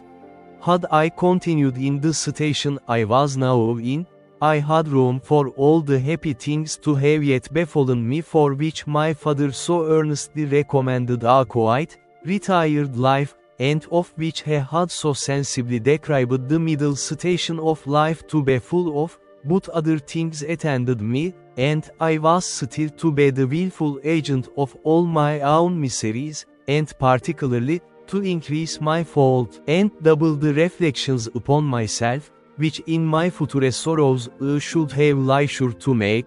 All these miscarriages were procured by my apparent obstinate adhering to my foolish inclination of wandering abroad, and pursuing that inclination, in contradiction to the clearest views of doing myself good in a fair and plain pursuit of those prospects, and those measures of life, which nature and providence concerned to present me with, and to make my duty. As I had once done thus in my breaking away from my parents, so I could not be content now, but I must go and leave the happy view I had of being a rich and thriving man in my new plantation, only to pursue a rash and immoderate desire of rising faster than the nature of the thing admitted, and thus I cast myself down again into the deepest gulf of human misery that ever man fell into, or perhaps could be consistent with life and a state of health in the world. To come, then, by the just degrees to the particulars of this part of my story.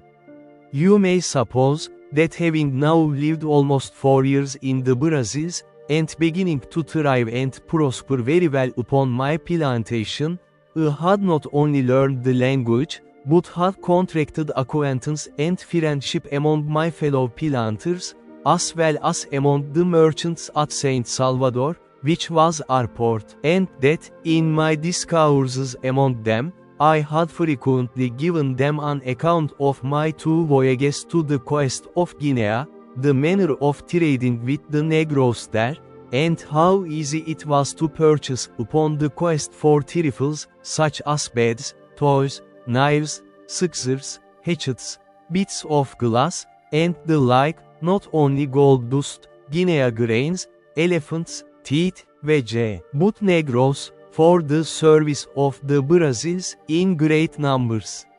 They listened always very attentively to my discourses on these heads, but especially to that part which related to the buying of Negroes, which was a trade at that time, not only not far entered into, but, as far as it was, had been carried on by Asientos, or permission of the kings of Spain and Portugal, and engrossed in the public stock, so that few Negroes were bought, and these excessively there.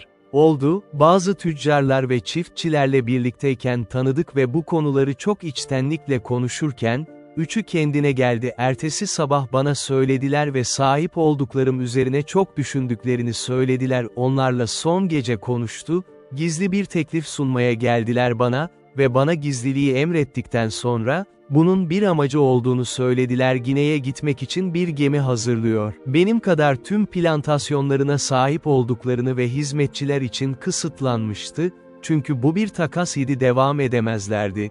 Çünkü zencileri kamuoyuna satamazlardı, eve döndüler. Bu yüzden sadece bir sefer yapmak istediler, siyahları getirmek için özel olarak kıyı kuruyor ve kendi plantasyonları arasında bölüyor ve kısacası, soru, süper kargolarını gemide mi götüreceğim, yönetip yöneteceğimdi.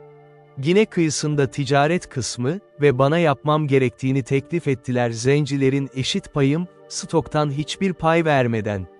Bu adil bir teklifti, itiraf edilmeli ki, birine yapılmıştı, kendi yerleşimi ve bakacak bir plantasyonu yoktu, ki oldukça değerli ve iyi bir stokla gelişiyordu bu, ama benim için bu böyle girildi ve kuruldu ve hiçbir ilgisi yoktu ama başladığım gibi devam etmek, 3 ya da 4 yıl daha ve çağırmak diğer 100 pound İngiltere'den, ve o zamanda, ve bununla birlikte kim? Küçük bir ek, 3 ya da 4.000 değerinde olmaktan neredeyse tamamen geçemezdi sterlin ve bu da artıyor. Böyle bir yolculuk düşünmek benim için böyle bir durumda insanın olabileceği en saçma şeydi, suçlu. Ama ben, kendi yıkıcım olmak için doğmuşum, Bu teklife karşı koyamadım. Babam iyi olduğunda ilk dağınık tasarımlarımı kontrol edebildiğimden sonra tavsiyeler benim için kayboldu. Kısaca, onlara tüm kalbimle gideceğimi söyledim, yokluğumda plantasyonuma bakmayı üstlenirlerse ve yaparlardı düşük yaparsam bana yönlendirmem gereken kişilere vereceğim. Hepsi böyle bunu yapmaya bağlı oldu ve bunu yapmak için yazılar veya sözleşmeler yaptı ve ben resmi vasiyetname, plantasyonumun ve eşyalarımın ölümüm durumunda elden çıkarılması, hayatımı kurtaran geminin kaptanı, önceki gibi, evrensel varisim, ama vasiyetimde belirttiğim gibi eşyalarımı elden çıkarmasını zorunlu kılmak, bir ürünün yarısı kendisine, diğer kısmı ise İngiltere'ye gönderilecekti. Kısacası, etkilerimi korumak ve benim işimi sürdürmek için mümkün olan tüm önlemleri aldım plantasyon. Kendi uzmanlığıma bakmak için yarı yarı kadar ihtiyatlı olsaydım ve ne yapmam gerektiğine ve yapmamam gerektiğine karar verdim. Bitti, kesinlikle böyle zengin bir girişimden hiç uzaklaşmamıştım, gelişen bir ortamın tüm olası görüşlerini bırakıp bir denize yapılan bir yolculuk, tüm ortak tehlikeleriyle birlikte, kendime özel talihsizlikler beklemek zorunda kaldığım nedenler. Ama acele ettim ve hayalimin emrilerine körü körüne itaat ettim, yerine sebebim ve buna göre gemi donatılır ve yük malzemeleri ve her şeyi, yolculuktaki ortaklarım tarafından anlaşmaya uygun olarak yapıldı, kötü bir saatte, 1 Eylül 1659'da gemiye bindim, aynı gündü Hull'daki babam ve annemden ayrıldığım 8 yıl sonra, otoritelerine isyan ediyorum, aptal ise kendi çıkarlarıma karşı isyan.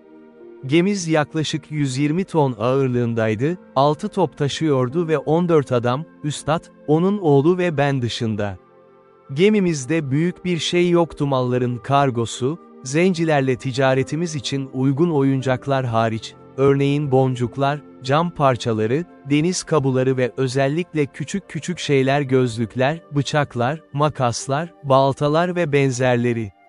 The same day I went on board we set sail, standing away to the northward upon our own coast, with design to stretch over for the African coast when we came about 10 or 12 degrees of northern latitude, which, it seems, was the manner of course in those days. We had very good weather, only excessively hot, all the way upon our own coast, till we came to the height of Cape St. Agustino, from whence, keeping further off at sea, we lost sight of land, and steered as if we were bound for the Isla Fernando de Noronha, holding our course by N, and leaving those isles on the east.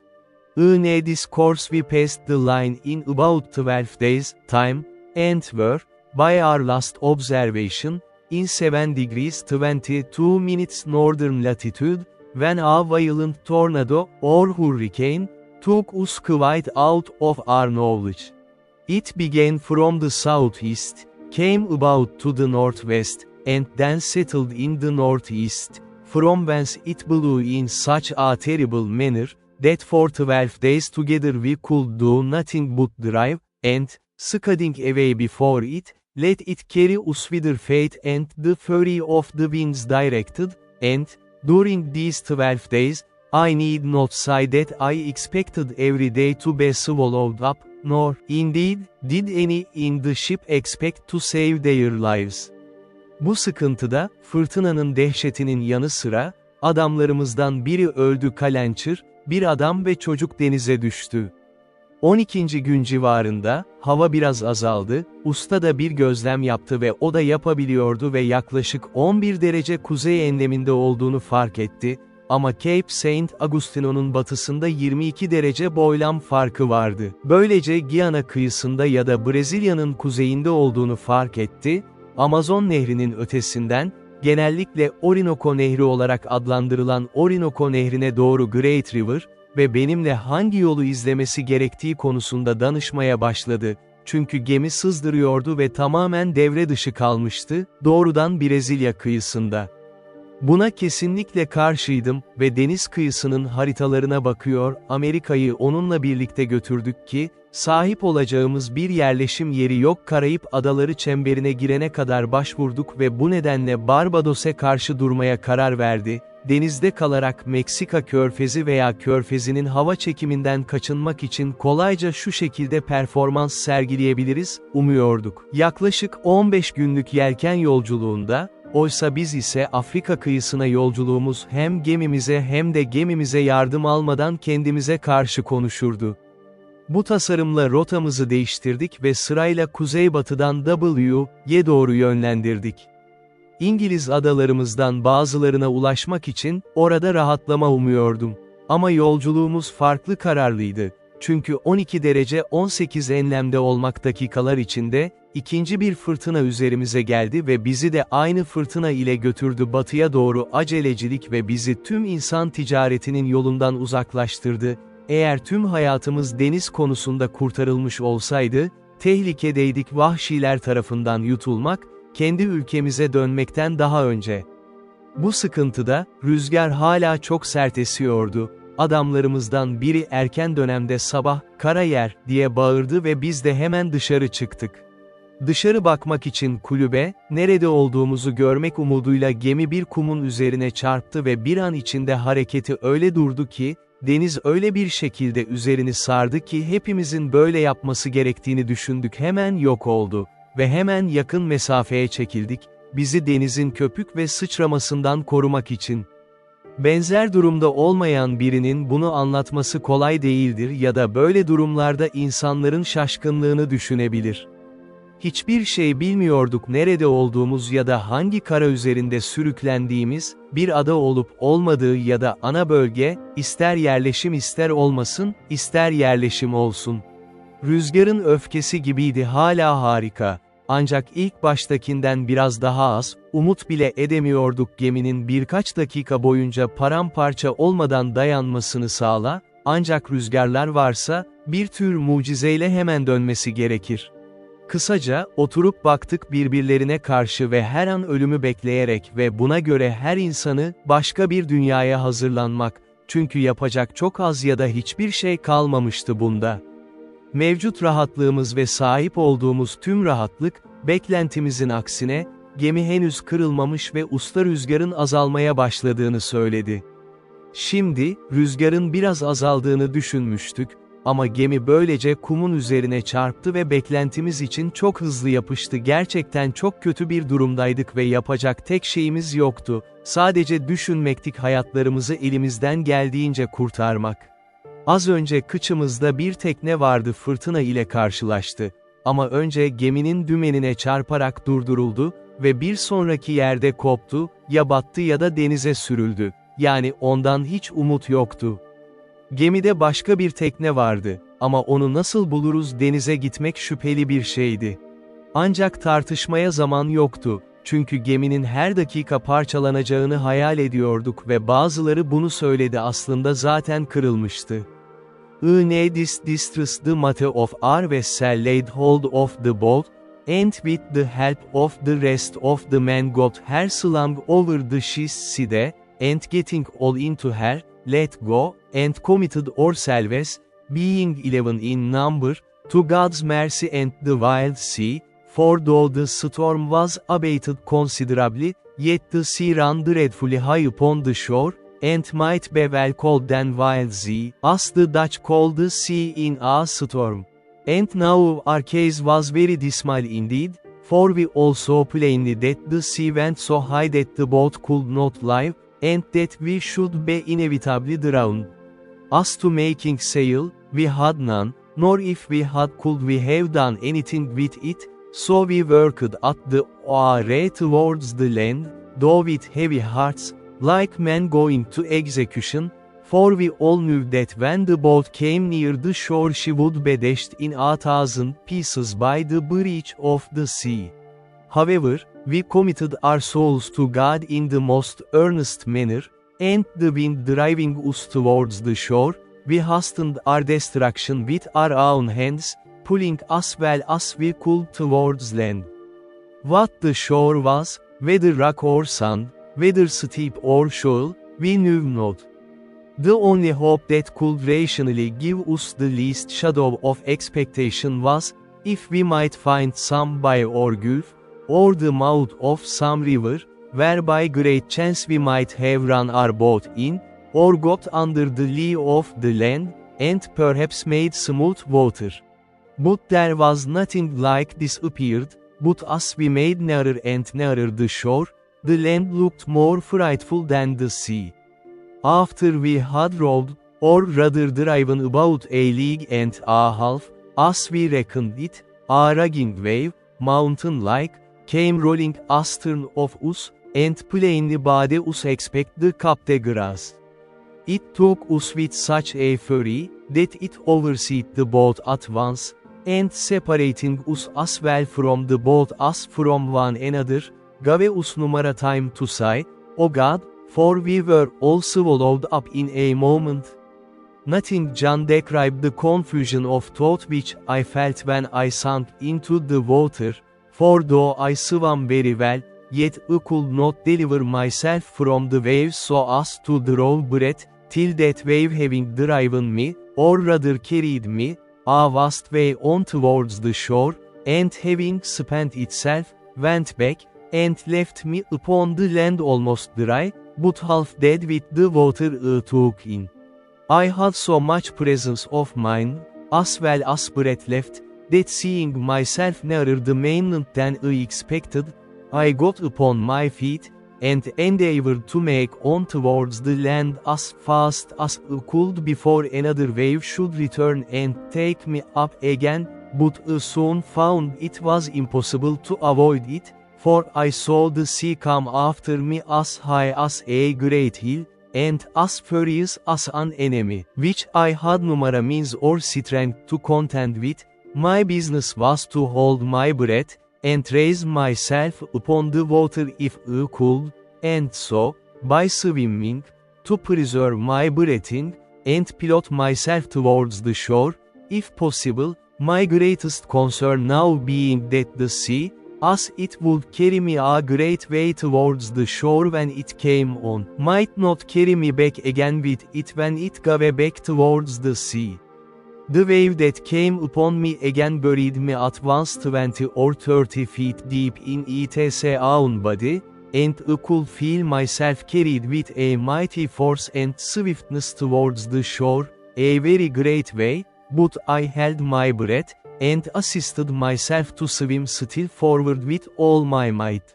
I was ready to burst with holding my breath, when, as I felt myself rising up, so, to my immediate relief, I found my head and hands shoot out above the surface of the water, and though it was not 2 seconds of time that I could keep myself so, yet it relieved me greatly, gave me breath, and new courage. I was covered again with water a good while, but not so long but I held it out, and finding the water had spent itself, and began to return, I struck forward again the return of the waves, and felt ground again with my feet. I stood still a few moments to recover breath, and till the waters went from me, and then took to my heels and ran with what strength I had further towards the shore. But neither would this deliver me from the fury of the sea, which came pouring in after me again, and twice more I was lifted up by the waves and carried forward as before, the shore being very flat.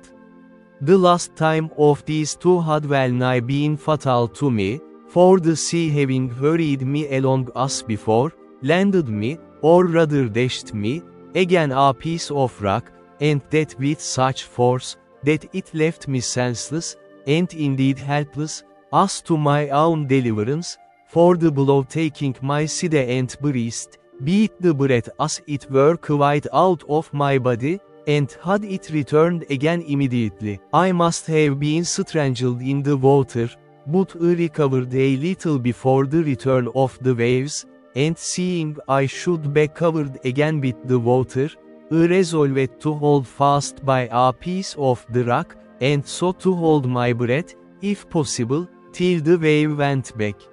Now, As the waves were not so high as at first, being nearer land, I held my hold till the wave abated, and then fetched another run, which brought me so near the shore that the next wave, though it went over me, yet did not so swallow me up as to carry me away, and the next run I took, I got to the mainland, where, to my great comfort, I clambered up the cliff of the shore and sat me down upon the grass, free from danger and quite out of the reach of the water. Artık karaya çıkmış ve güvende kıyıya ulaşmıştım. Yukarı bakıp Tanrı'ya şükretmeye başladım ki, hayat kurtarıldı, birkaç dakika önce neredeyse hiç yer kalmamıştı umut etmek. Hayatın içinde bu coşkunları ifade etmenin imkansız olduğuna inanıyorum ve ruhun taşınmaları, kurtarıldığında, diyebileceğim gibi, çok ciddi ve şimdi bir kauçlu olduğunda bu geleneğe şaşmıyorum boynundaki halter bağlanmış, tamamen kapatılacak ve öyle ona bir rahatlama getirdi, diyorum ki, onların bir şey getirmesine şaşmıyorum, cerrah ile birlikte, ona tam o anda kan vermesine izin versin. O anda ona söyleniyor, sürpriz hayvan ruhlarını kalpten çıkarıp onu bunaltmayabilir. Çünkü ani sevinçler, yas gibi, başta kafası karıştırıyor. Kıyıda ellerimi ve tüm varlığımı kaldırarak yürüdüm, elimden geldiğince diyelim, kurtuluşumu düşünceyle sarılmış halde, 1000 tane yapmak tarif edemem, jestler ve hareketler, tüm yoldaşlarımı düşünüyorum boğulanlarım ve sadece benim kurtulan tek ruhum olmamalı, çünkü, onları ise sonrasında hiç görmedim ya da herhangi bir iz görmedim, sadece 3 tane şapkaları, bir şapkası ve 2 ayakkabısı vardı ki bunlar arkadaş değildi. Gözlerimi mahsur kalmış gemiye çevirdim. O zaman denizin yarık ve köpüğü o kadar büyük ki neredeyse göremiyordum, çok uzakta duruyordu ve düşünüldü, Tanrım. Kıyıya nasıl çıkabildim? Rahatlık dolu kısmımla zihnimi rahatlattıktan sonra başladım etrafıma bakmak, ne tür bir yerde olduğumu ve sırada ne olacağını görmek bitti ve kısa sürede rahatlıklarımın azaldığını fark ettim ve kısacası, korkunç bir durum yaşadım kurtuluş. Çünkü ıslaktım, beni taşıyacak kıyafetim yoktu, ne de başka bir şeyim yoktu beni rahatlatmak için iç. Önümde başka bir potansiyel görmedim ama şu açlıktan ölmek ya da vahşi hayvanlar tarafından yenmek ve olan beni özellikle rahatsız eden şey, avlayacak silahım olmaması ve besim için ya da kendimi başkalarına karşı savunmak için herhangi bir yaratığı öldürmek beni kendi için öldürmek isteyebilecek bir yaratık. Kısacası, hiçbir şeyim yoktu benim hakkımda sadece bir bıçak, bir tütün piposu ve bir kutuda biraz tütün vardı. Bu tüm erzaklarım ve bu beni öyle korkunç zihinsel acılara sürükledi ki, bir süre deli gibi koştum. Gece üzerimde başladım eğer aç canavarlar olsaydı benim kaderim ne olurdu diye düşünmek ağır kalbim o ülkede, gece olduğu gibi her zaman avlarını almak için dışarı çıkarlar. O dönemde düşüncelerime sunan tek çare, bir kalın, köknar gibi sıçracık ama dikenli, yakınımda büyüyen ve bütün gece oturmaya ve ertesi gün hangi ölümü düşüneceğimi düşünmeye karar verdim. Çünkü henüz hayat umudu görmedim. Kıyıdan yaklaşık bir furlong yürüdüm, içecek temiz su bulup bulamayacağımı görmek için, ki bunu buldum, büyük mutluluğum ve içtikten sonra açlığı önlemek için biraz tütün ağzıma koydum, ağaca gittim, üzerine çıkıp kendimi öyle yerleştirmeye çalıştım ki uyumam gerekirse düşmem belki. Ve bana kısa bir sopa kesmişti, sanki kop, savunmam için konaklamamı aldım ve aşırı yorgun bir şekilde derin uykuya daldım ve sanırım az kişinin yapabileceği kadar rahat uyudum benim durumumda bunu yaptım ve kendimi daha tazelenmiş buldum, böyle bir durumda hiç bulundum. Uyandığımda vakt saçmıştı, hava açıktı ve fırtına dinişti, öyle ki deniz eskisi gibi öfkelenip kabarmadı. Ama beni en çok şaşırtan şey, geminin gece kumdan kalktığını, geminin yanında yattığı gelgitin şişmesi ve neredeyse kayaya kadar yükseldi ilk bahsedilmişti, dalganın beni ona doğru savurmasıyla o kadar morarmıştım ki. Burası benim bulunduğum kıyıya yaklaşık 1 mil mesafede ve geminin görünüşü dik durmak için keşke gemide olsaydım, en azından kurtarabilseydim benim için gerekli bazı şeyler. Ağaçtaki dairemden aşağı indiğimde tekrar etrafıma baktım ve bulduğum ilk şey tekneydi, rüzgar ve deniz gibi duruyordu, onu sağ elimden yaklaşık 2 mil uzaklıktaki yere fırlattım. Yürüyüp yürüdüm, kıyıda ona ulaşmak için mümkün olduğunca ilerledim, ancak bir boğaz veya giriş buldu benimle yaklaşık yarım mil genişliğindeki tekne arasında su, o yüzden geri geldim şimdilik, gemiye ulaşmak için daha kararlıyım, ki oraya ulaşmayı umduğum yere mevcut geçimim için bir şey bul. Öğleden biraz sonra denizin çok sakin olduğunu ve gelgitin çok azaldığını gördüm, gemiye çeyrek mil kadar yaklaşabileceğimi söyledim. Ve burada bir kederimin taze yenilenmesi, çünkü açıkça gördüm ki, eğer gemide kalsaydık tamamen güvendeydik, yani hepimiz kıyıya ulaşmıştık ve ben tamamen rahatsız bırakılacak kadar mutsuz olmadı ve şimdi olduğum gibi arkadaş oldum. Bu tekrar gözlerimi yaşlandırdı, ama vardı bu biraz rahatlama hissettim, mümkünse gemiye gitmeye karar verdim. Ben de çektim, kıyafetlerimden çıkardım, çünkü hava aşırı sıcaktı ve su. Ama gemiye geldiğimde nasıl olduğunu bilmekte daha da zordu gemiye binmek için, çünkü kayak üzerinde ve suyun yüksekliğinde yatarken ulaşabileceğim hiçbir şey yoktu. 2 kez etrafında yüzdüm, ikinci kez bir kez küçük bir ip parçası gördüm, ilk başta görmediğimi merak ettim, ön zincirlerden o kadar alçak asılı kaldım ki, büyük zorlukla tuttum ve o ipin yardımıyla geminin göğürtlemesine çıktım. Burada geminin şişkinleştiğini ve içinde bol miktarda su olduğunu gördüm tutun, ama öyle yatıyordu, sert kum yakasının yanında, ya da daha doğrusu toprakta, kıçının kıyıya kaldırılmış ve başı neredeyse aşağıda, neredeyse su. Böylece tüm çeyreği boştu, o kısımdaki her şey kuruydu, çünkü emin olabilirsiniz ki ilk işim aramak ve ne olduğunu görmek oldu, şımarık ve ücretsiz olan şey. Ve önce tüm gemi erzaklar kuruydu, suya dokunmamıştı ve çok iyi niyetliydi yedim, ekmek odasına gittim, ceplerimi bisküvi ile doldurdum ve yedim. Başka işlere odaklandım, çünkü kaybedecek zamanım yoktu. Ayrıca biraz rom buldum büyük kulübe, oradan büyük bir dram aldım ve gerçekten ihtiyacım olan önümde olanlar için beni ruhlandıracak kadar. Şimdi sadece bir tekne istedim, kendime çok gerekli olacağını öngördüğüm birçok şeyi sunmak için ben. Yersiz oturup olmayanı dilemek boşa geliyordu ve bu ekstremite başvurumu harekete geçirdi. Birkaç boş bahçemiz vardı ve 2 ya da 3 tane büyük ahşap direkler ve gemide yedek 1 veya 2 üst direk, düşmeye karar verdim. Bunlarla çalışmak için elimden geldiğince çoğunu denize attım. Ağırlığı, herkesi bir iple bağlamak, böylece uzaklaşmasınlar. Ne zaman bu yapıldı, geminin yanından aşağı indim, onları kendime çekerek bağladım. 4 tane her iki ucundan bildiğim kadar iyi bir arada, bir sal şeklinde ve üzerine 2 ya da 3 kısa tahta parçası kesiştirip kesin olarak koydum. Üzerinde çok iyi yürüyebiliyordu ama büyük bir şey taşıyamıyordu, ağırlık, parçalar çok hafifti. Böylece işe başladım ve marangoz testeresiyle, yedek bir üst direği 3 uzunluk kesip ekledim. Salıma çok fazla emek ve acı içinde. Ama mobilya umudu benim de gerekliliklerimle birlikte olmam gerekenin ötesine geçmemi teşvik etti. Başka bir durumda da bunu yapmış olmalıydı. Salım artık makul bir ağırlığı taşıyacak kadar güçlüydü. Bir sonraki bakımım ne ile yükleneceğimi ve üzerine koyduğumu dalgalardan nasıl koruyacağımı deniz, ama bunu uzun sürmedi. İlk olarak tüm tahtaları koydum, üzerinde alabildiğim tahtalar vardı ve en çok ne istediğimi iyi düşündüğümden, 3 denizci sandığını aldım, onları kırıp boşalttım ve onları salımın üzerine indirdim. İlkini ise erzak, yani ekmek, pirinç, 3 Hollanda peyniri, 5 parça kurutulmuş peynir keçi eti, ki bununla çok yaşadık, ve biraz da kalıntı Avrupa mısırı, denize götürdüğümüz bazı kuşlar için ayrılmıştı, bizimle birlikteydi, ama kuşlar öldürüldü. Biraz arpa ve buğday vardı birlikte, ama büyük bir hayal kırıklığına rağmen, sonrasında farelerin hepsini yedim ya da bozdum.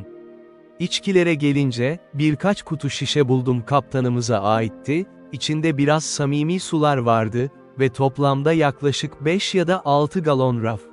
Bunları kendi başlarına koydum, gerek yoktu onları sandığa koymak ya da yer yoktu.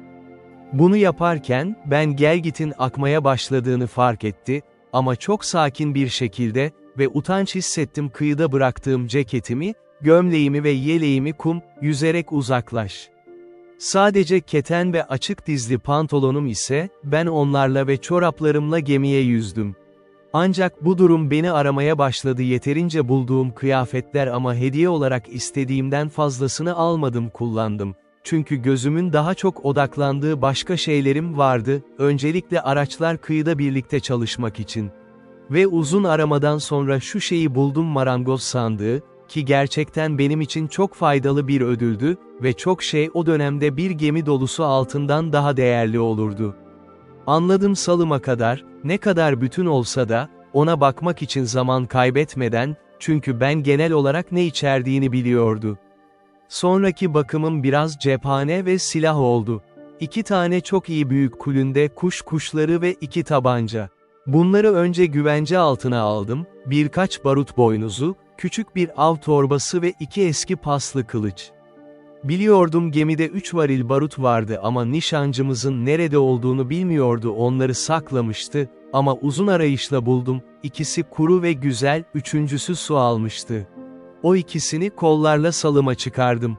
Ve şimdi ben kendimi oldukça iyi buldum ve nasıl gitmem gerektiğini düşünmeye başladım. Onlarla birlikte kıyıya girdiler, ne yelken, ne kürek ne de dümen ve en az kapta olanlar rüzgar tüm navigasyonumu alt ederdi. 3 cesaret kaynağı aldım. Birincisi, sakin ve pürüzsüz bir deniz, ikinci olarak, gelgit yükselip kıyıya doğru koyuldu, üçüncü olarak, az da olsa rüzgar beni uçurdu toprağa doğru. Ve böylece 2 ya da 3 kırık kürek bulduktan sonra, tekne ve sandıktaki aletlerin dışında 2 tane buldum testereler, balta ve çekiç, bu yükle denize açıldım. 1 mil veya o civarda salım çok iyi gitti. Sadece biraz uzak sürdüğünü fark ettim daha önce indiğim yerden, bu sayede suyun biraz hava çekimini ve bu yüzden bir dere ya da nehir bulmayı umuyordum orada, belki yükümle karaya gitmek için bir liman olarak kullanabilirim. Hayal ettiğim gibi öyleydi. Önümde küçük bir açıklık belirdi. Toprak ve gelgitin güçlü bir akıntısını buldum. Bu yüzden salımı yönlendirdim, elimden geldiğince derenin ortasında kalmaya çalışıyordum. Ama burada ikinci bir gemi kazasını yaşamış gibiydim. Ki eğer yaşasaydım, gerçekten kalbimi kıracağını düşünüyorum. Çünkü kıyı hakkında hiçbir şey bilmeden raft, bir ucunda bir sığlığın üzerine karaya oturdu ve karaya oturmadığı için diğer uçta, tüm yükümün kaymasını biraz istiyordu. Uçan ve suya düştü. Elimden gelenin en iyisini yaptım, ayarlama yaparak sırtımı göğüslere yasladım, onları yerlerinde tutmak için ama itemedim, tüm gücümle saldan indim, hiçbir şekilde durduğum pozisyondan kıpırdanmaya cesaret etmedim ama tüm gücümle sandıkları kaldırarak, yakında öyle durdum yarım saat, suyun yükselmesi bana biraz daha fazla şey getirdi bir seviyede ve biraz sonra, su hala yükselirken, salım yüzdü yine, elimdeki kürekle kanala ittim ve sonra daha yükseğe giderken, sonunda kendimi küçük bir nehrin ağzında buldum, her iki tarafta da kara ve güçlü bir gelgit akıntısı yükseliyordu. İzledim, her iki tarafta kıyıya ulaşmak için uygun bir yer buluyordu. Çünkü ben istekli değildim, nehirde çok yukarı sürülmek, denizde bazı gemileri görmek umudu ve bu yüzden kendimi olabildiğince kıyıya yakın bir konuma yerleştirmeye karar verdim. Sonunda derenin sağ kıyısında küçük bir koy gördüm, oraya büyük acı ve zorlukla salımı yönlendirdim ve sonunda o kadar yaklaştım ki, küreğimle yere ulaşarak onu doğrudan içeri sokabildim. Ama işte buradaydım, tüm yükümü tekrar denize batırmış gibi hissediyorum, o kıyı için oldukça dik, yani eğimli, iniş yapacak yer yoktu. Ama şamandıramın bir ucu, kıyıya doğru koşarsa, çok yüksekte olurdu, diğer ucu ise daha önce olduğu gibi daha alçak batıyor, böylece yükümü tekrar tehlikeye atacak. Elimden geleni yaptım, gelgit en yüksek seviyeye gelene kadar beklemekti, küreğimle salı tutmaktı bir çapa gibi, kenarını kıyıya sıkıca tutuyordu, düz bir parçanın yanında. Suyun üzerinden akacağını beklediğim toprak ve öyle de oldu. Hemen yeterince su buldum. Çünkü salım yaklaşık 1 feet su çekiyordu, ittim onu o düz bir parçaya sabitledi ve orada onu bağladı ya da demirledi, 2 kırık küreğimi yere saplıyorum, biri bir ucuna yakın bir yana ve biri diğer tarafta, diğer ucunda ve su azalana kadar böyle yattım ve salımı ile tüm yükümü kıyıda güvende bıraktı. Sonraki işim ülkeyi görmek ve benim için uygun bir yer aramaktı. Barınma yeri ve eşyalarımı nerede saklayacağım ve onları her türlü şeyden korumak için olur. Nerede olduğumu henüz bilmiyordum, ister kıtada ister bir adada olsun, yerleşim olup olmamasına bağlıdır, vahşi hayvanların tehlikesinde olup olmamasından asılı değil. Benden 1 mil kadar uzakta bir tepe vardı, çok dik ve yüksek bir tepe vardı ve bu tepeler başka tepelerin üzerinde gibi görünüyordu, ki bunlar bir sırt gibi uzanıyordu kuzeye. Kuşlarından birini, tabancalardan birini ve bir tabancayı çıkardım barut boynuzu ve böylece silahlanarak, keşif için o tepeye çıktım tepe, büyük bir zorluk ve zorlukla zirveye çıktıktan sonra gördüm kaderim, büyük acıma, yani çevresindeki bir adada olmam denizle her yol, görülen toprak yoktu, sadece bazı kayalar vardı, ki bunlar büyük birçok yanlış ve yaklaşık 3 lig uzunluğunda 2 küçük ada da var batıya doğru. Ayrıca bulunduğum adanın çorak olduğunu da gördüm ve bunun için iyi bir sebep gördüm vahşi hayvanlar dışında ıssız olduğunu düşünüyorum, ama onlardan hiçbirini görmedim.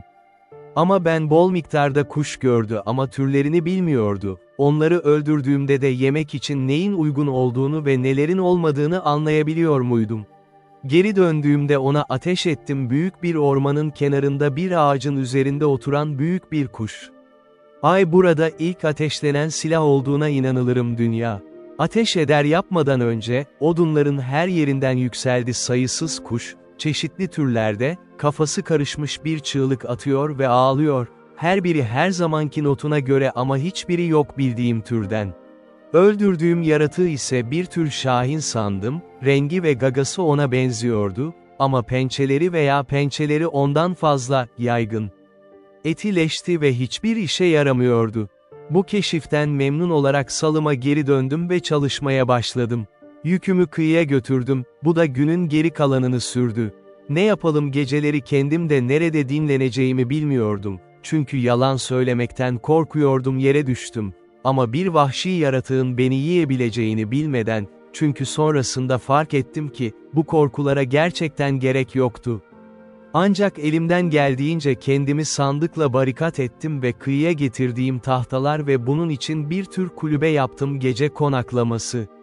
Yiyecek konusunda ise kendime nasıl tedarik edeceğimi henüz göremedim, sadece 2 ya da 3 tavşan yaratığının ormandan koştuğunu görmüştüm burada tavuku vurdum. Şimdi düşünmeye başladım ki, bu durumdan daha çok şey çıkarabilirim gemi ve özellikle bazı donanım ve yelkenler ve karaya çıkabilecek diğer şeyler ve ben de yapmaya karar verdim mümkünse gemide bir başka yolculuk daha yapılacak. Ve bildiğim gibi ilk esen fırtına onu mutlaka parçalara ayırmalıydı, hepsini başlatmaya karar verdim diğer şeyleri de hariç tuttu, ta ki gemiden alabileceğim her şeyi alana kadar. Sonra bir konsey çağırdım. Yani düşüncelerimde, salı geri alması gerekiyordu, ama bu uygulanabilir görünmüyordu. Bu yüzden gitmeye karar verdim daha önce olduğu gibi, gelgit düştüğünde, ve ben de öyle yaptım, sadece soyunmadan önce kulübemden çıktı, üzerinde sadece kareli gömleğim, bir çift keten gömleğim vardı çekmeceler ve ayaklarımda bir çift pompa. Daha önce gemiye bindim ve ikinci bir sal hazırladım, ve ilkinde deneyim yaşadım. Ne bunu bu kadar hantal yaptım ne de yükledim zor ama yine de bana çok faydalı olan birkaç şeyi getirdim. İlk olarak, marangoz mağazalarında 2 ya da 3 torba dolusu çivi ve dikenli buldum, harika bir vidalı kriko, bir düzine 2 balta ve her şeyden önce, en faydalı şey bir öğütme taşı olarak adlandırılıyordu. Bunların hepsini ve birkaç şeyi güvence altına aldım. Topçuya ait, özellikle 2 ya da 3 demir karga ve 2 namlulu tüfek mermisi, 7 tüfek, bir başka kuş tüpesi ve küçük bir tüfek daha fazla barut miktarı, büyük bir torba dolusu küçük şat ve büyük bir rulo levha kurşun, ama bu sonuncusu o kadar ağırdı ki, kaldırıp üstesinden gelemiyordum geminin yanında. Besides these things, I took all the men's clothes that I could find, and a spare for a topsail, a hammock, and some bedding, and with this I loaded my second raft, and brought them all safe on shore, to my very great comfort. I was under some apprehension, during my absence from the land, that at least my provision might be devoured on shore, but when I came back I found no sign of any visitor, only there sat a creature like a wild cat upon one of the chests, which, when I came towards it, ran away a little distance, and then stood still. She sat very composed and unconcerned, and looked full in my face, as if she had a mind to be acquainted with me. I presented my gun at her, but, as she did not understand it, she was perfectly unconcerned at it, nor did she offer to stir away, upon which I tossed her a bit of biscuit, though by the way, I was not very free of it, for my store was not great, however, I spared her a bit, I sighed, and she went to it, smelled at it, and at it, and looked, as if pleased, for more, but I thanked her, and could spare no more, so she marched off. Having got my second cargo on shore, though I was fain to open the barrels of powder, and bring them by parcels, for they were too heavy, being large casks, I went to work to make me a little tent with the sail and some poles which I cut for that purpose, and into this tent I brought everything that I knew would spoil either with rain or sun, and I piled all the empty chests and casks up in a circle round the tent, to fortify it from any sudden attempt, either from man or beast. When I had done this, I blocked up the door of the tent with some boards within, and an empty chest set up on and without, and spreading one of the beds upon the ground, laying my 2 pistols just at my head, and my gun at length by me, I went to bed for the first time, and slept very quietly all night, for I was very weary and heavy, for the night before I had slept little, and had labored very hard all day to fetch all those things from the ship, and to get them on shore. I had the biggest magazine of all kinds now that ever was laid up, I believe, for one man, but I was not satisfied still, for while the ship sat upright in that posture, I thought I ought to get everything out of her that I could, so every day at low water I went on board, and brought away something or other, but particularly the third time I went I brought away as much of the rigging as I could, as also all the small rope and rope twine I could get, with a piece of spare canvas, which was to mend the sails upon occasion, and the barrel of wet gunpowder. In a word, I brought away all the sails, first and last, only that I was fain to cut them in pieces, and bring as much at a time as I could, for they were no more useful to be sails, but as mere canvas only. But that which comforted me more still, was, that last of all, after I had made 5 or 6 such voyages as these, and thought I had nothing more to expect from the ship that was worth my meddling with, I sighed, after all this, I found a great hogshead of bread, 3 large runlets of rum, or spirits, a box of sugar, and a barrel of fine flour. This was surprising to me, because I had given over expecting any more provision, except what was spoiled by the water. I soon emptied the hogshead of the bread, and wrapped it up, parcel by parcel, in pieces of the sails, which I cut out, and, in a word, I got all this safe on shore also. The next day I made another voyage, and now, having plundered the ship of what was portable and fit to hand out, I began with the cables. Cutting the great cable into pieces, such as I could move, I got 2 cables and a hawser on shore, with all the ironwork I could get, and having cut down the spritsail yard, and the mizzen yard, and everything I could, to make a large raft, I loaded it with all these heavy goods, and came away.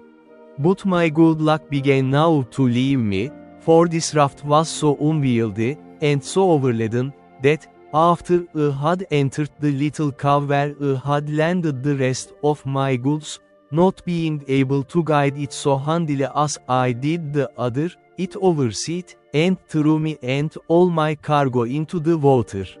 As for myself, it was no great harm, for I was near the shore, but as to my cargo, it was a great part of it lost, especially the iron, which I expected would have been of great use to me.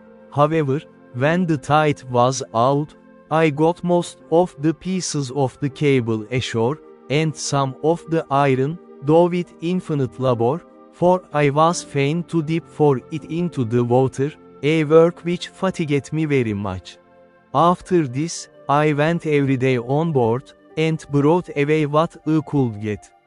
I had been now 13 days on shore, and had been 11 times on board the ship, in which time I had brought away all that one pair of hands could well be supposed capable to bring, though I believe verily, had the calm weather held, I should have brought away the whole ship, piece by piece. But preparing the 12th time to go on board, I found the wind began to rise. However, at low water I went on board, and though I thought I had rummaged the cabin so effectually that nothing more could be found, yet I discovered a locker with drawers in it, in one of which I found 2 or 3 razors, and 1 pair of large scissors, with some 10 or a dozen of good knives and forks. In another I found about 36 pounds value in money, some European coin, some Brazil, some pieces of 8, some gold, and some silver. I seemed to myself at the sight of this money, Odrag, said I, aloud, what art thou good for? Thou art not worth to me, Numara, not the taking of the ground. One of those knives is worth all this hep. I have no manner of use for thee, eon remain where thou art, and go to the bottom as a creature whose life is not worth saving. However, upon second thoughts I took it away, and tripping all this in a piece of canvas, I began to think of making another raft, but while I was preparing this, I found the sky overcast, and the wind began to rise, and in a quarter of an hour it blew a fresh gale from the shore. It presently occurred to me that it was in vain to pretend to make a raft with the wind offshore, and that it was my business to begin before the tide of flood began, otherwise I might not be able to reach the shore at all. Accordingly, I let myself down into the water, and swam across the channel, which lay between the ship and the sands, and even that with difficulty enough, partly with the weight of the things I had about me, and partly the rudeness of the water, for the wind rose very hastily, and before it was quite high water it blew a storm. But I had got home to my little tent, where I lay, with all my wealth about me, very secure. It blew very hard all night, and in the morning, when I looked out, behold, no more ship was to be seen. I was a little surprised, but recovered myself with the satisfactory reflection that I had lost no time, nor abated any diligence, to get everything out of her that could be useful to me, and that, indeed, there was little left in her that I was able to bring away, if I had had more time. I now gave over any more thoughts of the ship, or of anything out of her, except what might drive on shore from her wreck, as, indeed, divers pieces of her afterwards did, but those things were of small use to me. My thoughts were now wholly employed about securing myself against either savages, if any should appear, or wild beasts, if any were in the island, and I had many thoughts of the method how to do this, and what kind of dwelling to make, whether I should make me a cave in the earth, or a tent upon the earth, and, in short, resolved upon both, the manner and description of which it may not be improper to give an account of. I soon found the place I was in was not fit for my settlement, because it was upon a low, moorish ground, near the sea, and I believed it would not be wholesome, and more particularly because there was no fresh water near it, so I resolved to find a more healthy and more convenient spot of ground.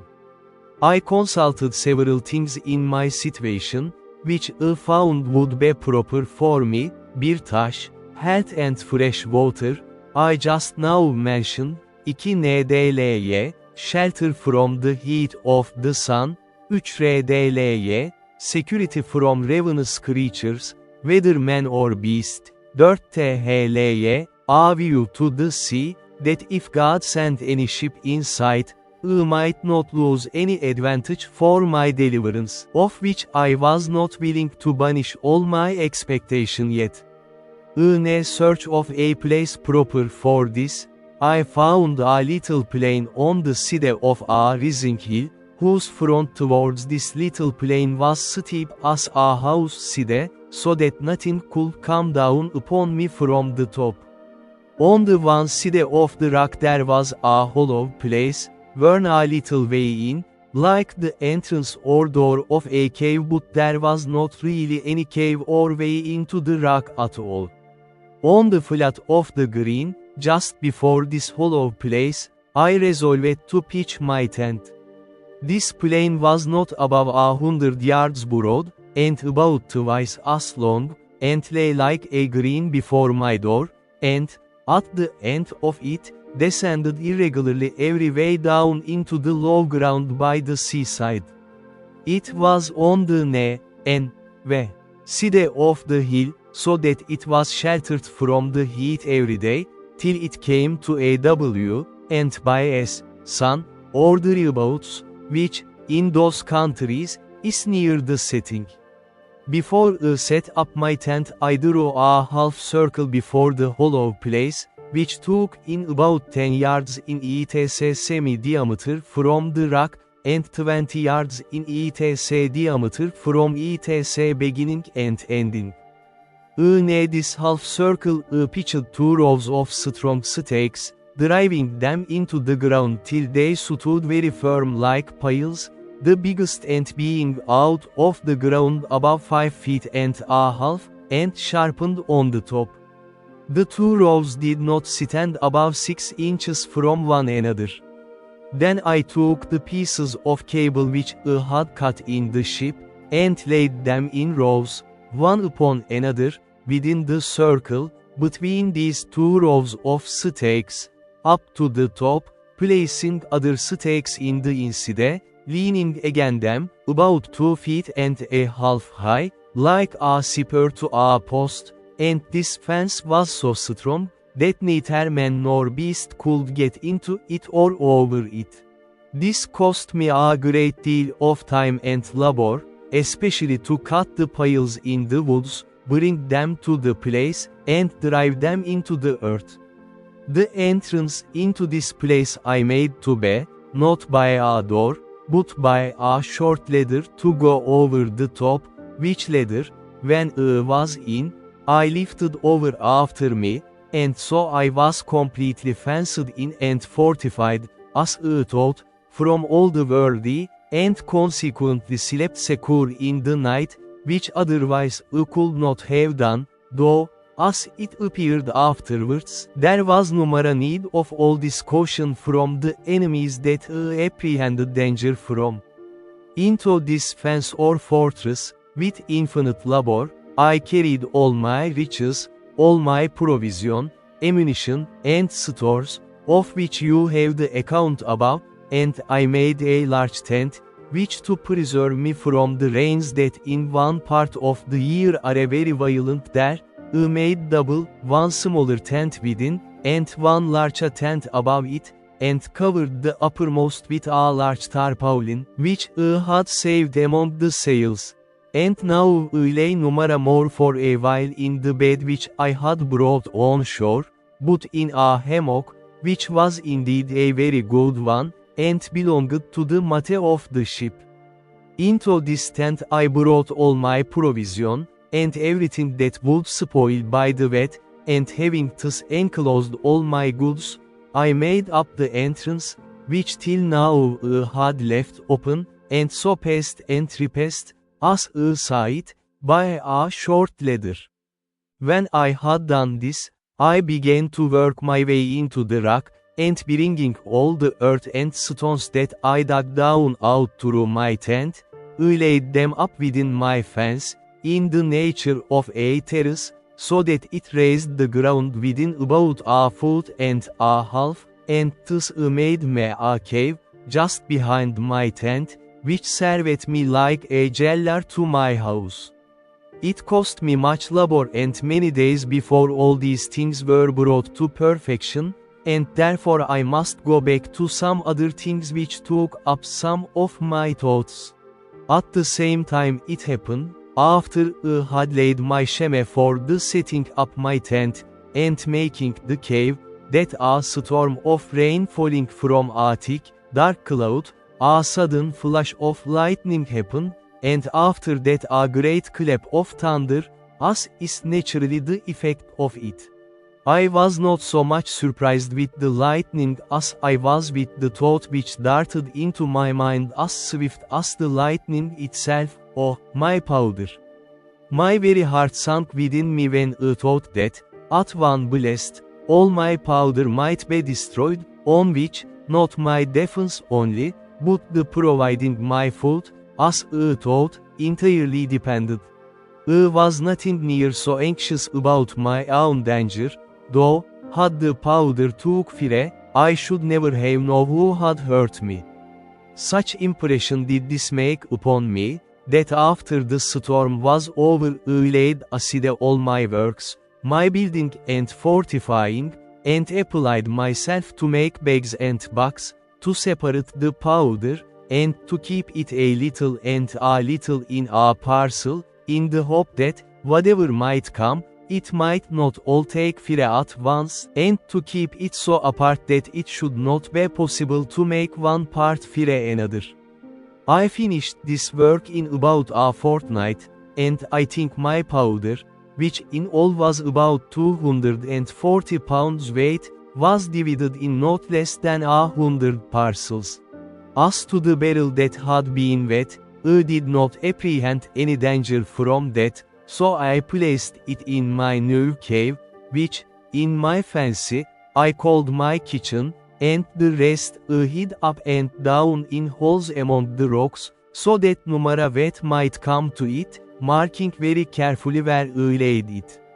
In the interval of time while this was doing, I went out once at least every day with my gun, as well to divert myself as to see if I could kill anything fit for food, and, as near as I could, to acquaint myself with what the island produced. The first time I went out, I presently discovered that there were goats in the island, which was a great satisfaction to me, but then it was attended with this misfortune to me, viz. That they were so shy, so subtle, and so swift of foot, that it was the most difficult thing in the world to come at them, but I was not discouraged at this, not doubting but I might now and then shoot one, as it soon happened, for after I had found their haunts a little, I laid wait in this manner for them. I observed if they saw me in the valleys, though they were upon the rocks, they would run away, as in a terrible fright, but if they were feeding in the valleys, and I was upon the rocks, they took no more notice of me, from whence I concluded that, by the position of their optics, their sight was so directed downward that they did not readily see objects that were above them, so afterwards I took this method. I always climbed the rocks first, to get above them, and then had frequently a fair mark. The first shot I made among these creatures, I killed a she-goat, which had a little kid by her, which she gave a suck to, which grieved me heartily, For when the old one fell, the kid stood still by her, till I came and took her up, and not only so, but when I carried the old one with me, upon my shoulders, the kid followed me quite to my enclosure, upon which I laid down the dam, and took the kid in my arms, and carried it over my pail, in hope to have brought it up tame, but it would not eat, so I was forced to kill it and eat it myself. These two supplied me with flesh a great while, for I ate sparingly, and saved my provision, my bread especially, as much as possibly I could. Having now fixed my habitation, I found it absolutely necessary to provide a place to make a fire in, and fuel to burn, and what I did for that, and also how I enlarged my cave, and what conveniences I made, I shall give a full account of in etc. place, but I must now give some little account of myself, and of my thoughts about living, which, it may well be supposed, were not a few. I had a dismal prospect of my condition, for as I was not cast away upon that island without being driven, as is said, by a violent storm, quite out of the course of our intended voyage, and a great way with some hundreds of leagues out of the ordinary course of the trade of mankind, I had great reason to consider it as a determination of heaven, that in this desolate place, and in this desolate manner, I should end my life.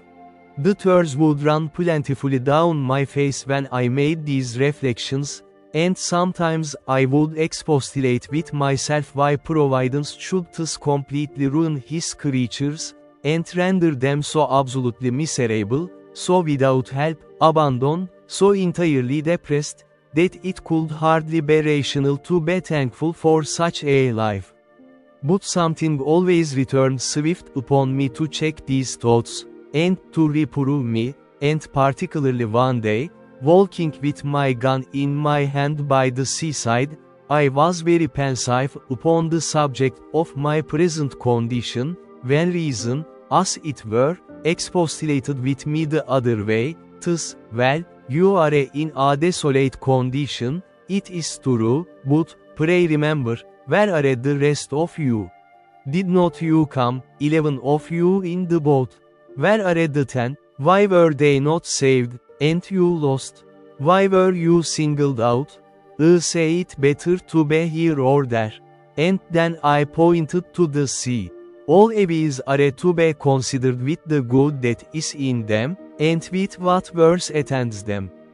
Then it occurred to me again, how well I was furnished for my subsistence, and what would have been my case if it had not happened, which was 100,000 to 1, that the ship floated from the place where she first struck, and was driven so near to the shore that I had time to get all these things out of her. What would have been my case if I had been forced to have lived in the condition in which I at first came on shore, without necessaries of life, or necessaries to supply and procure them?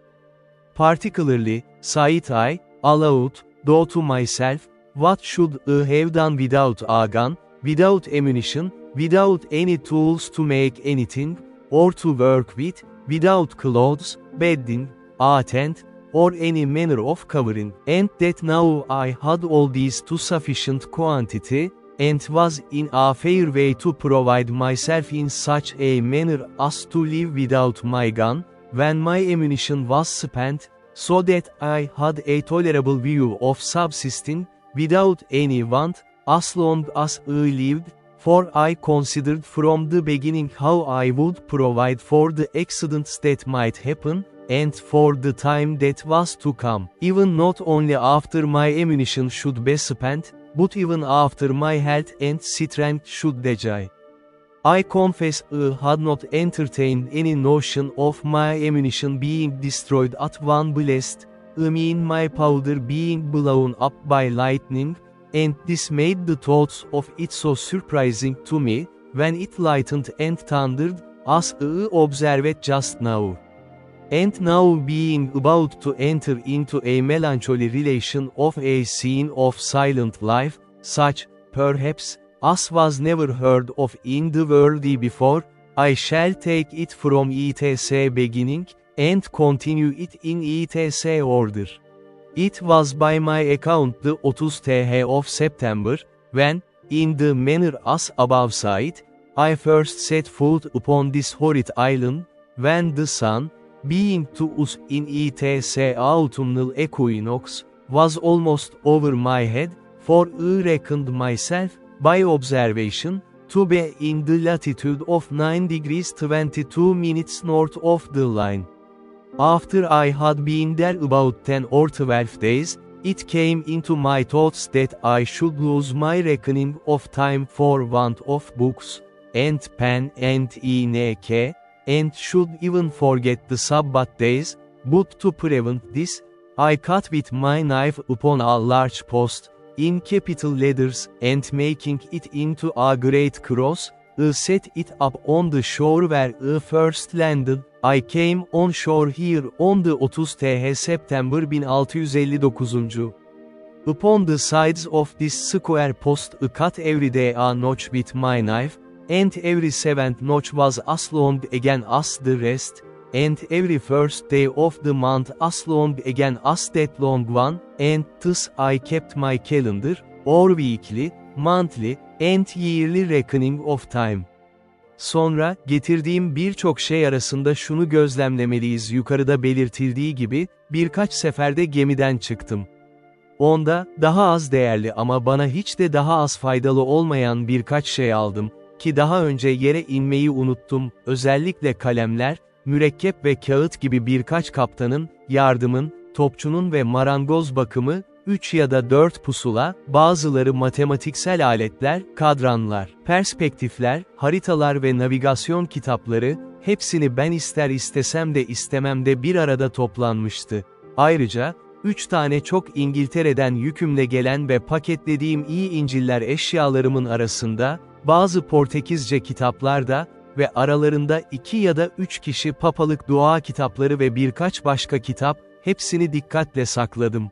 Ve unutmamalıyım, gemide bir köpek ve 2 kedimiz vardı. Onlardan seçkin tarih yerine bir şeyler söyleme fırsatım olabilir. Çünkü ben her 2 kediyi de yanımda taşıdım ve köpek ise gemiden atladı, kendisi ve ilk çocuğumla karaya çıktıktan sonraki gün bana yüzlü yük olarak görev yaptı ve uzun yıllar bana güvenilir bir hizmetkardı. Onun istediği hiçbir şey istemiyordum, beni getiremiyordu. Ne de bana karşılık verebileceği hiçbir arkadaşı, sadece istedim, benimle konuşmasını istiyorum ama bu yeterli değil. Daha önce gözlemlediğim gibi, kalemler buldum, mürekkep ve kağıt ve onları en iyice kocamadım ve bunu göstereceğim, mürekkepim dayandı, her şeyi çok hassas tuttum ama o gittikten sonra yapamadım, çünkü tasarlayabileceğim hiçbir yöntemle mürekkep yapamadım. Ve bu bana, tüm bunlara rağmen birçok şey istediğimi aklıma getirdi. Birlikte biriktirilmişti ve bunlardan mürekkebi bunlardan biriydi, ayrıca bir kürek, kazma ve kürek ile toprağı kazmak veya kaldırmak, iğneler, iğne ve iplik, keten için ise, ben kısa sürede bunu çok zorlanmadan istemeyi öğrendim. Bu araç eksikliği, yaptığım her çalışmayı ağır bir şekilde ilerletti ve neredeyse bir bütündü. Küçük peylimi tamamen bitirmeden ya da çevremi sarmadan bir yıl önce yerleşim yeri. Kaldırabileceğim en ağır kazıklar ya da kazıklar, ormanda uzun süre kesim ve hazırlık yaptılar ve çok daha fazlası eve getirmek, bu yüzden bazen 2 gün kesip eve getirerek geçirdim o görevlerden biri ve 3. gün onu yerle bir etmek, bunun için amacım önce ağır bir tahta parçası aldım ama sonunda kendimi düşündüm, demir kargalardan biri, ama bunu buldum. Ama onları sürmeyi kolaylaştırdı, direkler veya yığınlar çok zahmetli ve zahmetli işler. Ama yapmam gereken her şeyin sıkıcılığı yüzünden endişelenmeme gerek yoktu. Bunu yapmak için yeterince zamanım olduğunu görmek mi? Başka bir işim de yoktu. Eğer öyle, en azından öngörebildiğim kadarıyla bitmişti. Sadece adanın yiyecek arıyordum, ki bunu neredeyse her gün yapıyordum. Genel olarak, burada neredeyse hiç kanıt olmadığı konusunda kesin bir kanıt vardı. Dünyadaki durum çok kötü ama bir şey olumsuz ya da içinde minnettar olacağımız olumlu bir şey ve bunu bir yön olarak ayakta bırakın, bu dünyadaki en sefil koşulların deneyiminden, her zaman kendimizi rahatlatacak ve içine yerleştirecek bir şey bulabiliriz. Kredi tarafında iyi ve kötülüğün tanımı. Şimdi biraz aklımı getirip, durumumun tadını çıkardım ve teslim oldum. Denize bakıyorum, bir gemiyi gözetleyip göremeyeceğimi görmek için, diyorum, bunları vererek bir şeyler yapmaya başladım. Yaşam tarzımı düzenlemeye ve bir şeyler yapmaya başladım. Bana mümkün olduğunca kolaydı. Zaten yaşadığım yeri tarif etmiştim, bu bir çadırın yanında bir çadırdı, kaya gibi, güçlü bir direk ve kablo tabakasıyla çevrili, ama şimdi tercih edebilirim buna duvar diyelim, çünkü ben ona çim döşemelerden bir tür duvar inşa ettim, yaklaşık 2 dışarıdan ayaklar kalın, ve bir süre sonra, sanırım 1 yıl ve 1 yıl sürdü yarı, ondan kirişleri kaldırdım, kayaya yaslandım ve saman örtülü ya da örtülü oldum. Yağmurdan korunmak için ağaç dalları ve bulabildiğim şeylerle, yılın bazı zamanlarında çok şiddetli buldum. Tüm mallarımı bu alana ve arkamda yaptığım mağara. Ama şunu da gözlemlemeliyim ki, ilk başta karmaşık bir mal yığınıydı, çünkü düzensiz olduğu için tüm yerim, kendimi dönecek yerim yoktu. Bu yüzden mağaramı büyütmeye karar verdim ve daha derinlere, toprağa daha derinlere doğru çalışmak, çünkü gevşek bir kumlu kayaydı ve bu kaya, teslim oluyordu. Ona verdiğim emeğe kolayca karşılık verdim ve böylece anladığımda oldukça güvende olduğumu fark ettiğimde, yırtıcı hayvanlara karşı sağa doğru, kayaya doğru çalıştım ve sonra tekrar sağa döndüm, oldukça çalıştım ve bana bir kapı yaptım, Pale ya da Fortification'ın dışında. Bu bana sadece çıkış imkanı vermedi ve geriledi, çünkü çadırıma ve depoma arka bir yoldu, ama bana eşyalarımı saklamak için bir yer. Ve şimdi, en gerekli bulduğum şeyleri yapmak için kendimi adaylamaya başladım, özellikle bir sandalye ve masa, çünkü bunlar olmadan yapamazdım. Dünyadaki az sayıdaki rahatlığın tadını çıkarmak, yazamazdım, yiyemezdim, yapamazdım. Masa olmadan da büyük bir zevkle birkaç şey, bu yüzden işe koyuldum. Ve burada gözlemlemeliyim ki, akıl onun özlüğü ve kökeni olduğu için matematik, yani her şeyi mantıkla ifade edip kare haline getirerek ve en mantıklı yargı ile her insan zamanla her şeyin sahibi olabilir. Mekanik sanatı. Hayatımda hiçbir alet kullanmamıştım, ama zamanla, emek, uygulama ve kurgusal bir şey, sonunda sadece istediğimi fark ettim, başarabilirdim, özellikle aletlerim olsaydı. Ama bol miktarda yaptığım aletler olmadan bile şeyler, ve bazıları sadece bir adze ve balta, belki daha önce hiç böyle yapılmamıştı, ve bu sonsuzluk emek. Örneğin, bir tahta isteseydim, başka yolum yoktu. Ağaç, önümdeki bir kenara koyup baltamla iki yanından düz oyma, ta ki onu tahta kadar ince hale getirip, sonra da adzemle pürüzsüz yaptım. Doğru, bu yöntemle tüm ağaçtan sadece bir tahta yapabildim, ama bunun için çare yoktu, sabırdan başka, olağanüstü olanlara karşı da hiç sahip olmadığım gibi bir tahta ya da tahta yapmak için harcadığım zaman ve emek meselesi, ama benim zaman veya emek çok az değerliydi, bu yüzden bir şekilde kullanılmak da aynı derecede iyi kullanılıyordu. Bir tane daha. Ancak, yukarıda gözlemlediğim gibi, ilk bölümde kendime bir masa ve bir sandalye yaptım yer, ve bunu yanımda getirdiğim kısa tahta parçalarından yaptım, gemiden sal. Ama yukarıdaki gibi bazı tahtaları işledikten sonra, 1,5 feet genişliğinde büyük raflar, baştan sona birbirinin üzerine mağaramın bir tarafında, tüm aletlerimi, çivilerimi ve demir işlerini koymak için ve, bir kelime, her şeyi yerlerine ayırmak için, ben de gelebilirim diye kolayca onlara ulaşıyordu. Silahlarımı asmak için parçaları kayanın duvarına çarptım ve her şey kapatacaktı, yani mağaram görülseydi, tüm gerekli şeylerin genel bir dergisi gibi ve her şey çok hazırdı elime. Tüm mallarımı böyle bir düzende görmek benim için büyük bir zevkti, özellikle de tüm gerekli malzemelerin stokumu bu kadar iyi bulmak. Ve şimdi her günlük işimin günlüğünü tutmaya başladım. Çünkü aslında başta çok acelem vardı ve sadece emek için acele etmiyordum. Ama çok fazla kafa karışıklığı içinde, ve günlüğümde birçok sıkıcı şey, örneğin, şöyle demiş olmalıyım, 30. Kıyıya varıp boğulmaktan kurtulduktan sonra, kurtuluşum için Tanrı'ya şükretmek yerine, önce kusmuştum, mideme giren büyük miktarda tuzlu su ve iyileşiyorum biraz kendimi de koşturdum, ellerimi sıkarak ve başımı dövdüm ve acıma haykırıyor ve bağırıyor, yıkıldım, çözüldü.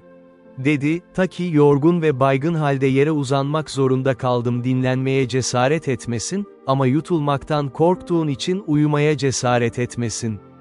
Bundan birkaç gün sonra, gemide bulunduktan sonra ve bunların hepsini aldım ondan çıkabiliyordum ama biraz yukarı çıkmaktan vazgeçemiyordum dağ ve denize bakıyor, bir gemi görme umuduyla, sonra bir hayal uzun bir mesafede bir yelken gördüm, umuduyla kendimi memnun ettim. Sonra neredeyse kör olana kadar sürekli baktıktan sonra tamamen aklımı kaybettim ve oturdum ve çocuk gibi ağlayacak. Böylece aptallığımla mutsuzluğumu artıracak. Ama bu sorunları bir ölçüde aşmış, kendi işimi yatıştırmış ev personeli ve konut, bana bir masa ve bir sandalye yaptı, hepsi elimden geldiğince yakışıklı olarak günlüğümü tutmaya başladım, burada olacağım konuları size kopyasını vereceğim, gerçi içinde tüm bu detaylar tekrar anlatılır, sürdüğü sürece, mürekkebi kalmadığı için onu kapatmak zorunda kaldım.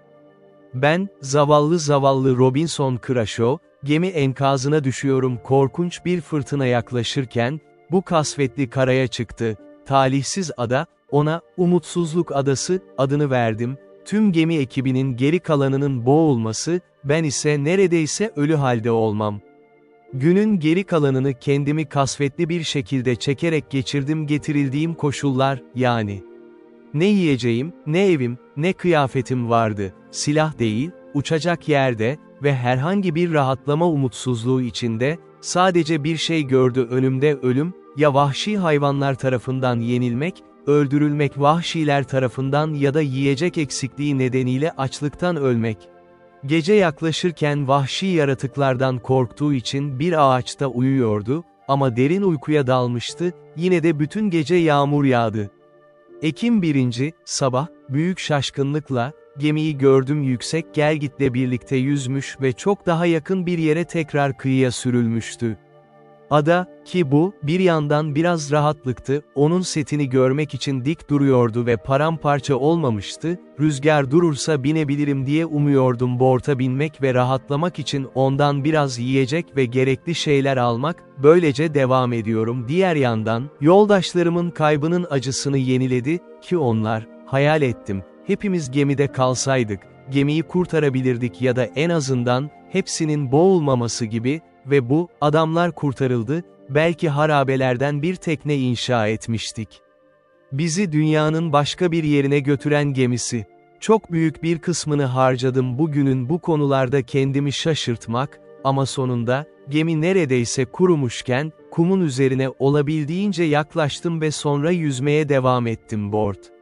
O günde yağmur devam etti, ancak hiç rüzgar olmadı. 1 Ekim'den 24 Ekim'e kadar, tüm bu günler tamamen gemiden çıkarabildiğim her şeyi almak için birçok yolculukta ve onları da götürdüm her sel gelgitini sallara sürdürür. Günlerde de bolca yağmur yağıyordu, ancak bazı güzel hava aralıkları, ama görünüşe göre bu yağmur mevsimiymiş. 20 Ekim, salımı ve üzerine koyduğum tüm malları devirdim. Ama ıslık suda ve ağırlıklı olduğu için birçok şey kurtardım gelgit çıktığında onları. 25 Ekim, bütün gece ve gün boyunca yağmur yağdı, bazı rüzgarlar da yağdı, bu sırada gemi parçalara ayrıldı, rüzgar biraz daha sert esiyordu öncekinden daha fazla görünmüyordu, sadece onun enkazı ve sadece o düşük suda.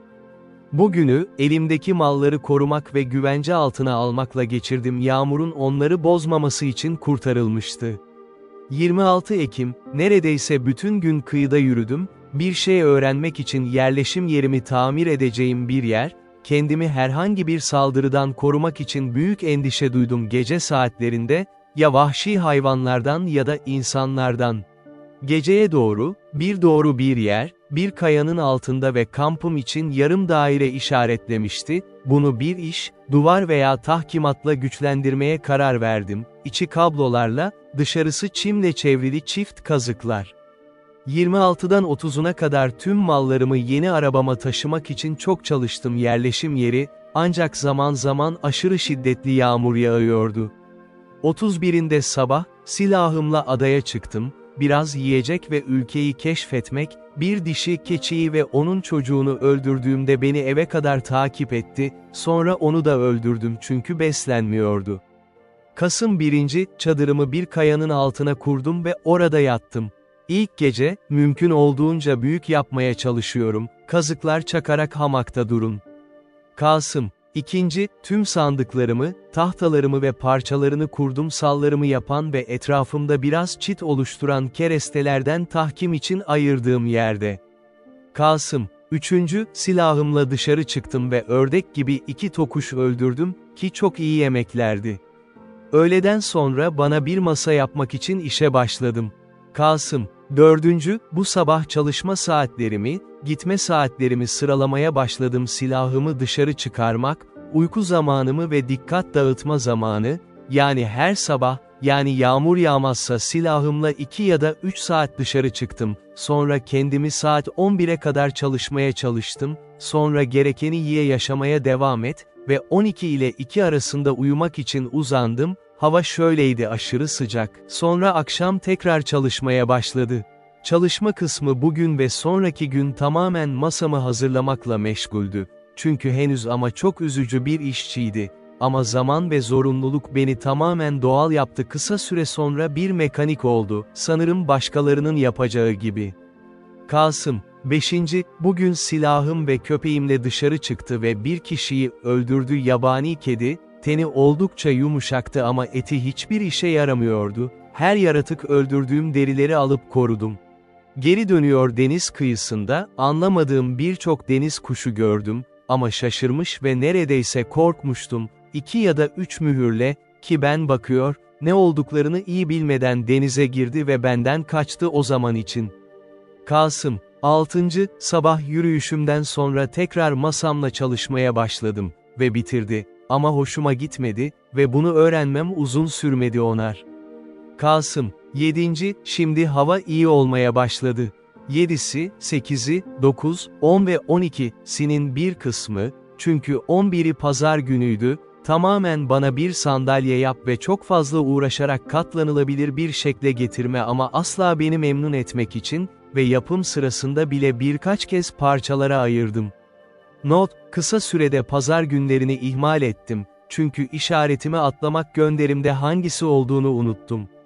13 Kasım, bugün yağmur yağdı, bu beni fazlasıyla dinlendirdi ve dünyayı soğuttu, ama korkunç gök gürültüsü ve yıldırımla eşlik etti, bu beni çok korkutuyordu, çünkü barutumdan korkuyordu. Biter bitmez, toz stokumu mümkün olduğunca çok küçük pakete ayırmaya karar verdim. Belki de tehlikede olmayabilir. 14, 15, 16 Kasım, bu 3 günü küçük kare yaparak geçirdim. Sandıklar veya kutular, bunlar yaklaşık 1 pound ya da en fazla 2 pound tutabilir. Barut ve böylece tozu koyup güvenli yerlere yerleştirdim, birbirlerinden mümkün olduğunca uzakta. Bu 3 günden birinde bir kişiyi öldürdüm, büyük bir kuştu, yenmesi iyiydi ama ne koyacağımı bilmiyordum. 17 Kasım, bugün çadırımın arkasında kayanın içine kazmaya başladım, daha fazla rahatlığım için yer açın. Not, bu eser için çok istediğim 3 şey var, yani, bir kazma, kürek ve el arabası veya sepet, bu yüzden işimden vazgeçtim ve bu isteği nasıl karşılayacağımı düşünmeye başladım ve bana bazı araçlar yaptım. Konuya gelince, kazma, demir kargaları kullandım, bunlar yeterince uygundu ama ağırdı. Ama sonraki şey kürek ya da kürek oldu, bu kesinlikle gerekliydi, gerçekten de onsuz etkili bir şey yapamayacağımı, ama ne tür bir şey biliyordum. 18 Kasım, ertesi gün, ormanda ararken, bir ağaç buldum. O odun, ya da benzeri, Brezilya'da demir ağacı olarak adlandırılan bir ağaç, çünkü aşırı sertlik. Bunun için, büyük bir çabayla ve neredeyse baltamı bozarak, bir parça kesip eve getirdim, yeterince zorlanarak, çünkü öyleydi, aşırı ağır. Ahşabın aşırı sertliği ve başka bir şeyim olmaması bu makinede uzun süre kullanmamı sağladı. Çünkü onu etkili bir şekilde çalıştırdım, az ve az kürek şekline giriyor, Sap tam şekilli İngiltere'deki gibi, sadece tahta parçasının üzerinde demir ayakkabı yok badım, bu bana bu kadar uzun dayanmazdı. Ancak bu durum bunu kullandığım kullanımlar, ama sanırım asla kürek yapılmadı o modadan sonra, ya da uzun zamandır yapılan. Hala eksiktim, çünkü bir sepet ya da el arabası istiyordum. Bir sepet verebilirdim, hiçbir şekilde yapmaz, bükülen dallar yoktur hasır, en azından henüz kimse öğrenilmemişti ve bir el arabası konusunda, ben çark hariç hepsini yapabileceğimi sanıyordum. Ama bundan hiçbir fikrim yoktu. Hiçbiri nasıl yapılacağını biliyor muydum? Üstelik demiri yapmanın bir yolu yoktu, çarkın milinin veya ekseninin girmesi için gaçonlar, bu yüzden verdim ve bu yüzden mağaradan çıkardığım toprağı götürdüğüm için kendimi bir şey yaptım, işçilerin tuğla ustalarına hizmet ederken içinde harç taşıdıkları bir hortum gibi. Bu benim için kürek yapmak kadar zor değildi. Ama yine de bu ve kürek ve boşuna yaptığım el arabası denemem beni yukarı çıkardı en az 4 gün, yani sabah yürüyüşüm hariç her zaman silahı, ki nadiren başarısız olurdum ve çok nadiren başarısız olurdum, aynı zamanda eve bir şeyler getirirken yiyecek. 23 Kasım, diğer çalışmalarım ise artık durdu. Çünkü bu aletleri yapmaya devam ettim. Bitince her gün çalıştım, gücüm ve zamanım izin verdiği sürece, tamamen genişleme ile 18 gün geçirdim, mağaramı derinleştiriyordum, böylece mallarımı rahat bir şekilde tutabilsin. Not, tüm bu süre boyunca bu odayı ya da mağarayı yapmak için çalıştım, depo ya da dergi, mutfak, bir yemek odası ve bir bodrum. Konaklamam için ise çadırda kaldım. Ama bazen yılın yağışlı mevsiminde o kadar şiddetli yağmur yağıyor ki yağmıyordum, kendimi kuru tuttuğum, bu da sonrasında tüm yerimi kapatmam için sebep oldu. Uzun direklerle solgun, kiriş şeklinde, kayaya yaslanmış ve onları bayraklar ve büyük ağaç yapraklarıyla doldurun, tıpkı saman gibi.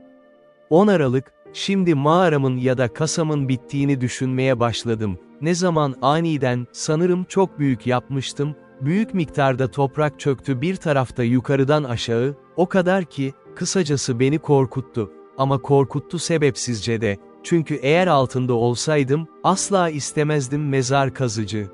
Artık tekrar yapmam gereken çok işim vardı. Çünkü gevşek toprak uygulanacak ve daha da önemlisi, tavanı kullanıyordum destek olmak için, daha fazla aşağı inmeyeceğinden emin olabiliyorum. Aralık 11. Bugün ona uygun şekilde çalışmaya başladım ve 2 tane aldım, kıyılar veya direkler yukarıya doğru dik duruyordu. 2 tahta parçası boyunca her direğin üzerinde, bunu ertesi gün bitirdim ve daha fazla gönderi kurmak tahtalar, yaklaşık bir hafta sonra çatıyı sabitledim ve direkler yerinde durdu, divarlar, evi ayırmak için bölünmeler için bana hizmet etti. 17 Aralık, bugünden 20 sine kadar rafları yerleştirdim ve kapıyı çaldım, direklere çiviler takmak, asılabilecek her şeyi asmak için ve şimdi ben kapıların içinde bir düzene girmeye başladı. 20 Aralık, şimdi her şeyi mağaraya taşıdım ve yapmaya başladım, evimi döşemek ve bazı tahta parçalarını şifonyer gibi yerleştirmek, sipariş vermek için yiyecekler üzerine gelir, ama tahtalar benim için çok az olmaya başladı. Ayrıca, kendimi yaptım başka bir masa. 24 Aralık, tüm gece ve gün boyunca bol yağmur. Karıştırma yok. 25 Aralık, tüm gün yağmur. 26 Aralık, yağmur yok ve dünya öncekinden çok daha serin ve daha hoş. 27 Aralık, genç bir keçiyi öldürdüm, bir başkasını da salladım, böylece yakaladım ve bir ip halinde eve götürdü. Evde olduğunda bağlandım ve parçalandım, bacağına kadar yukarı çıkmıştı, bacağı kırıktı. Not, ona öyle özen gösterdim ki yaşadı ve bacağı iyi büyüdü ve her zamanki kadar güçlü, ama uzun süre emzirdiğimle evcilleşti ve beslendi, kapımın önündeki küçük yeşilin üzerine ve gitmedi. Bu ilk bazı evcilleştirilmiş yaratıkları yetiştirmeyi düşündüğüm zaman, toz ve barıt bittiğinde yiyeceğim olabilir. 28, 29, 30 Aralık, büyük ısınmalar ve esintisiz, böylece hiç rüzgar yoktu, akşam dışında yemek için karıştırmak, bu zamanı puding ile geçirdim, tüm eşyalarım kapı içinde sıralı. Ocak 1. Hala çok sıcak, ama erken ve geç yurt dışına gittim. Silahımı aldım ve günün ortasında hareketsiz yatıyordum. Bu akşam, daha da ileri gidiyoruz, adanın merkezine doğru uzanan vadilere doğru, orada bolca keçi vardı, ancak son derece utangaç ve ulaşılması zor, ancak ben köpeğimi avlamak için getiremezsem denemeye karar verdim. Jean, buna göre, ertesi gün köpeğimle dışarı çıktım ve yola çıktım geçilerin üzerine çıktı, ama yanılmıştım, çünkü hepsi köpeğe baktı ve tehlikesini çok iyi biliyordu, çünkü onlara yaklaşmayacaktı. Jean, çitim ya da duvarımı yapmaya başladım, ki hala benim kıskançlığım biri tarafından saldırıya uğradığımda, çok kalın ve güçlü bir şey yapmaya karar verdim. Not, bu duvar daha önce anlatıldığı için, kasıtlı olarak olanı atlıyorum günlükte şöyle deniyordu, gözlemlemek yeterlidir ki, ben daha az zamanıydım 2 Ocak'tan 14 Nisan'a kadar çalışma, bitirme ve mükemmelleştirme yaptı bu duvar, uzunluğu yaklaşık 24 yarddan fazla olmasa da, kayanın bir yerinden diğerine yarım daire, yaklaşık 8 yard oradan, mağaranın kapısı arkasında ortadaydı. Tüm bu süre boyunca çok çalıştım. Yağmurlar beni birçok gün engelledi. Hatta bazen haftalarca birlikte, ama asla tam güvende olmayacağımı düşündüm, ta ki bu duvar tamamlandı ve ne kadar ifade edilemez bir emeğin olduğuna inanmak zor, her şey bitmişti, özellikle ormandan yığınların çıkarılması ve onları yere saplamak, çünkü onları ihtiyacım olandan çok daha büyük yaptım bitti. Bu duvar tamamlandığında, dış kısmı çift çimle çevrildiğinde, çim duvarla yaklaştığımda, kendimi böyle hissettim ki, eğer biri gelirse oradaki kıyıda, bir yaşam alanı gibi bir şey algılamazlardı ve öyleydi, çok iyi yaptım, bundan sonra gözlemlenebileceği gibi, çok dikkat çekici bir konuda bir durum. Bu süre zarfında her gün yağmur yağdığında ormanda av için tur attım izin verdi ve bu yollarda sık sık bir şey keşfetti, diğer yanları bana fayda sağlar, özellikle, bir tür yaban güvercini buldum, ki ağaçtaki odun güvercini gibi değil, ev güvercinleri olarak, deliklerde inşa etmek kayalardan ve birkaç yavruyu alıp onları evcilleştirmeye çalıştım ve bunu yaptı, ama büyüdüklerinde uçup gittiler. Belki de ilk başta öyleydi, onları besleyemediğim için, verecek hiçbir şeyim olmadığı için, ancak sık sık yuvalarını buldular ve çok iyi etli yavrularını aldılar. Ve şimdi, ev işlerimi yönetirken birçok işte eksik kaldığımı fark ettim, başta yapmamın imkansız olduğunu düşündüğüm şeyler, gerçekten de, bazılarında ise şöyleydi, mesela, asla çemberli bir fıçı yapamadım. Daha önce de gözlemlediğim gibi, küçük bir 2 runnetim vardı, ama asla ulaşamadım, haftalarca bunun için harcamış olsam da, onlarla bir tane yapma kapasitesi, yapabilirim, ne kafaları takmaz, ne de asaları birbirine o kadar sadık şekilde birleştirir ki bunlar su tutar, bu yüzden onu da verdim. Sonrasında ise harika bir yerdeydim mumlar için kayıp, böylece her zaman hava karardı, ki bu genellikle saat 7, yatmak zorunda kaldım. O yumruyu hatırladım, Afrika maceramda mum yaptığım bal mum, ama bende hiç yoktu şimdi. Tek çare, bir keçi öldürdüğümde don ve güneşte pişirdiğim kilden yapılmış küçük bir tabak vardı, ona da biraz meşe fitili ekledim, kendime bir lamba yaptım, ama bu bana ışık verdi, mum gibi net, sabit bir ışık değil. Tüm emeklerimin ortasında eşyalarımı karıştırırken küçük bir çanta buldum, İma ettiğim gibi eskiden tavukları beslemek için mısırla doldurulmuştu, bunun için değil yolculuk, ama sanırım gemi Lizbon'dan geldiğinde önce. Küçük torbadaki kalan mısır fareler tarafından tüketildi ve ben çantada sadece kabuk ve toz gördüm ve çantayı almaya istekli olmak başka bir kullanım için, sanırım pudra koymak içindi, korku için böldüğümde yıldırım ya da benzeri bir kullanım, bir tanesinde mısır kabuklarını silkelem tahkimatımın yanında, kayanın altında. Az önce büyük yağmurlar bahsedilmeden biraz önceydi ki bunu attım, eşyalarını bir kenara attım, hiç umursamadan ve attığımı hatırlamadan orada, yaklaşık bir ay sonra ya da o civarlarda birkaç tane gördüğüm yerden fırlayan yeşil bir şeyin sapları, ki bu olabilir diye düşündüm, görmediğim bazı bitkiler, ama şaşırdım ve tamamen şaşırdım. Biraz daha uzun bir süre sonra yaklaşık 10 ya da 12 kulak çıktı ve bunlar mükemmel yeşil arpa, Avrupalımızla aynı türden, hatta bizim İngiliz arpası. Düşüncelerimin şaşkınlığını ve kafa karışıklığını ifade etmek imkansızdır bu sefer. Şimdiye kadar hiçbir dini temele dayanmamıştım. Gerçekten de, kafamda çok az din fikri vardı ve hiç düşünmemiştim başıma gelen her şeyin tesadüf olarak ya da biz olarak değil, Tanrı'yı memnun edeni hafifçe söylemek, sonunu sormadan bu konularda takdir ya da dünya için olayları yönetmede onun emri.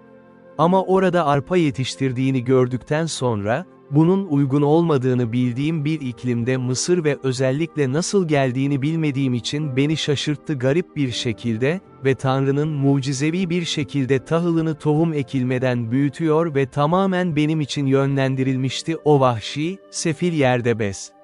Bu biraz kalbimi etkiledi. Gözlerimden yaşlar doldu ve başladım kendimi kutsamak için böyle bir doğa dahisinin benim hesabıma gerçekleşmesi ve bu bana daha garipti. Çünkü hala yanında görüyordum, başından beri kayanın yanında, bazı başka dağılmış saplar vardı. Bunlar sap olduğu ortaya çıktı pirinç ve bunu biliyordum. Çünkü Afrika'da büyüdüğünü görmüştüm. Karaya çıkın. Bunların sadece Providence'ın saf üretimi olduğunu düşünmekle kalmadım. Aynı zamanda orada daha fazlası olduğundan şüphe etmeden, o kısmı her yere gezdim. Daha önce bulunduğum, her köşeye, her kayanın altına baktığım ada, daha fazlasını görmek için ama bulamadım. Sonunda aklıma geldi o yerde tavuk eti dolu bir torba silkelemişim ve sonra hayret sona ermeye başladı ve dini minnettarlığımı itiraf etmeliyim Tanrı'nın gösterisi de tüm bunların ortaya çıktığını keşfedince azalmaya başladı sadece sıradan olan bir şeydi, gerçi bunun için minnettar olmalıydım tuhaf ve öngörülemeyen bir ilahi bir talih, sanki mucizevi bir şeymiş gibi. Çünkü öyleydi gerçekten de takdir Tanrısının işi bana göre, o 10 kişiyi emretmek ya da atmak 12 tane mısır tanesi bozulmamış kalmalıdır, fareler hepsini yok etmiş geri kalan, sanki gökten düşmüş gibi, ayrıca atmam gerektiğini de o özel yerde, yüksek bir kayanın gölgesindeyken, hemen ortaya çıktı. Oysa başka bir yere atsaydım zaman, yakılmış ve yok edilmişti. Bu mısırın başaklarını dikkatlice korudum, emin olabilirsiniz, mevsimlerinde, bu da Haziran ayı civarında ve her mısırı yerleştirerek ekmeye karar verdim hepsini tekrar paylaşıyorum, zamanla bana yeterli miktarda ulaşmayı umuyorum ekmekle. Ama 4. yıla kadar kendime izin veremedim. Bu mısırdan en az tahıl yemek için ve o zaman bile ama seyrek bir şekilde söyleyeceğim gibi. Sonrasında sırasıyla devam etti. Çünkü ilk sezonda ektiğim her şeyi kaybettim doğru zamanı gözlemlemek, çünkü kuru mevsimden hemen önce ektim, böylece bu hiç gündeme gelmedi, en azından olması gerektiği gibi, ki yer. Bu arpanın dışında, yukarıda olduğu gibi 20 ya da 30 tane pirinç sapı vardı, aynı özenle ve aynı amaçla ya da aynı amaçla koruduğum amaç, bana ekmek yapmak, daha doğrusu yemek yapmak, çünkü onu pişirmenin yollarını buldum pişirmeden de yaptım, ama bir süre sonra bunu da yaptım. Ama günlüğüme geri dönmek istiyorum. Duvarımı bitirmek için bu 3-4 ay boyunca aşırı çalıştım ve 14 Nisan'da kapattım, kapıdan değil, üzerinden girmeyi başardım duvar, bir merdiven yanında, dışarıda hiçbir işaret olmayabilir yerleşim yeri. 16 Nisan, merdiveni bitirdim, bu yüzden merdivenden yukarı çıktım üstten yukarı çekti, sonra benden sonra yukarı çekti ve içeriden aşağı indirdi. Bu bana tamamen bir çevre, içimde yeterince yer vardı ve hiçbir şey gelemiyordu dışarıdan bana doğru, tabii önce duvarıma binmezse. Bu duvar bittikten hemen sonraki gün neredeyse tüm doğumun tamamını bitirmiştim hemen devrildim ve ben de öldürüldüm. Durum şöyleydi, ben meşgulken içeride, çadırımın arkasında, mağaramın girişinde, çok kötü durumdaydım gerçekten korkunç ve şaşırtıcı bir şeyle korkmuştu. Çünkü birdenbire ben toprağın mağaramın çatısından ve kenarından çöktüğünü buldum tepenin başımın üstünde. Mağarada kurduğum 2 direk çatladı korkunç bir şekilde. Çok korktum, ama ne olduğunu hiç düşünmedi gerçekten sebep, sadece mağaramın tepesinin düştüğünü düşünüyordum, bazıları gibi. Daha önce de yapmıştı ve içine gömülmekten korktuğum için öne doğru koştum merdivenimle ve orada da kendimi güvende hissetmediğim için duvarımı açtım. Tepenin parçalarından korkmak, üzerime döküleceğini beklediğim. Ben sert zemine adım atır basmaz gördüm ki bu bir korkunç deprem. Çünkü üzerinde durduğum zemin yaklaşık 8 civarında 3 kez sarsıldı dakikalarca. 3 böyle şok vardı ki dünyada ayakta olduğu düşünülebilecek en güçlü bina ve bir yaklaşık yarım mil uzaklıkta, yanındaki bir kayanın tepesinden büyük bir parça deniz, hayatımda hiç duymadığım korkunç bir sesle çöktü.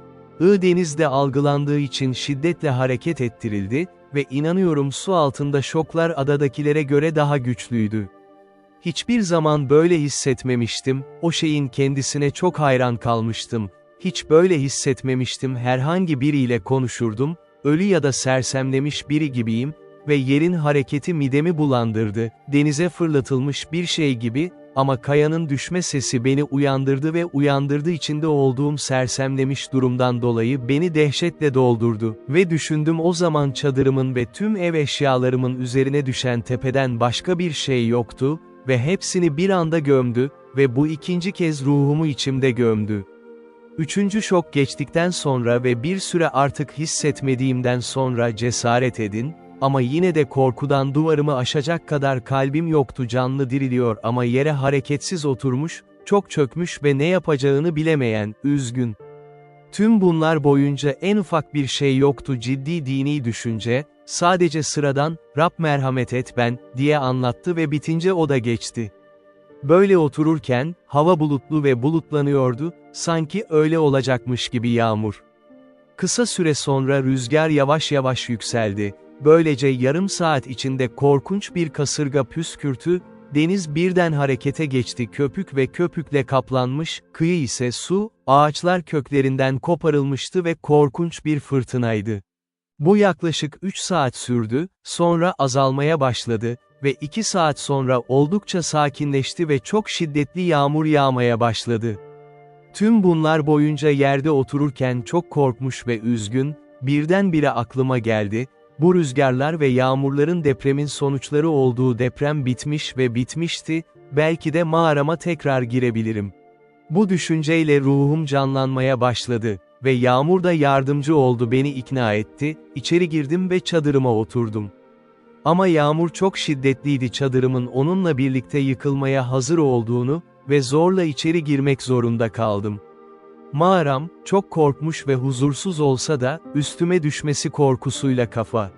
Bu şiddetli yağmur beni yeni bir esere zorladı, yani bir delik açmakta yeni tahkimatımdan, lavabo gibi, suyun dışarı çıkmasına izin vermek için, ki bu da yoksa mağaramı su altında bırakıyordu. Bir süre mağaramda kaldıktan sonra depremin şokları kalmadığından daha sakin olmaya başladım. Ve şimdi, ruhlarımı desteklemek için, ki gerçekten çok istiyordu, kendi ruhuma gittim. Küçük bir dükkan ve küçük bir rom içtim, ama o zaman da yaptım ve her zaman çok nadir, o gittiğinde daha fazlası olamayacağımı bilerek. O gece boyunca ve ertesi günün büyük bir bölümünde yağmur yağmaya devam etti, böylece yurt dışında harekete geçemiyordu. Ama zihnim daha sakin olduğunda, düşünmeye başladım, en iyisi yapmam gereken şey ve adanın bu şartlara tabi olduğu sonucuna varılır, depremler, mağarada geçinmek mümkün olmazdı ama şunu düşünmeliyim, açık bir yerde küçük bir kulübe inşa ettim, duvarla çevreleyebileceğim. Burada olmuştum, böylece kendimi vahşi hayvanlardan ya da insanlardan koruyordum. Çünkü ben sonuç olarak, eğer olduğum yerde kalırsam, kesinlikle bir kez ya da başka bir kez kalmalı, canlı canlı gömülmüş. Bu düşüncelerle çadırımı yerden kaldırmaya karar verdim.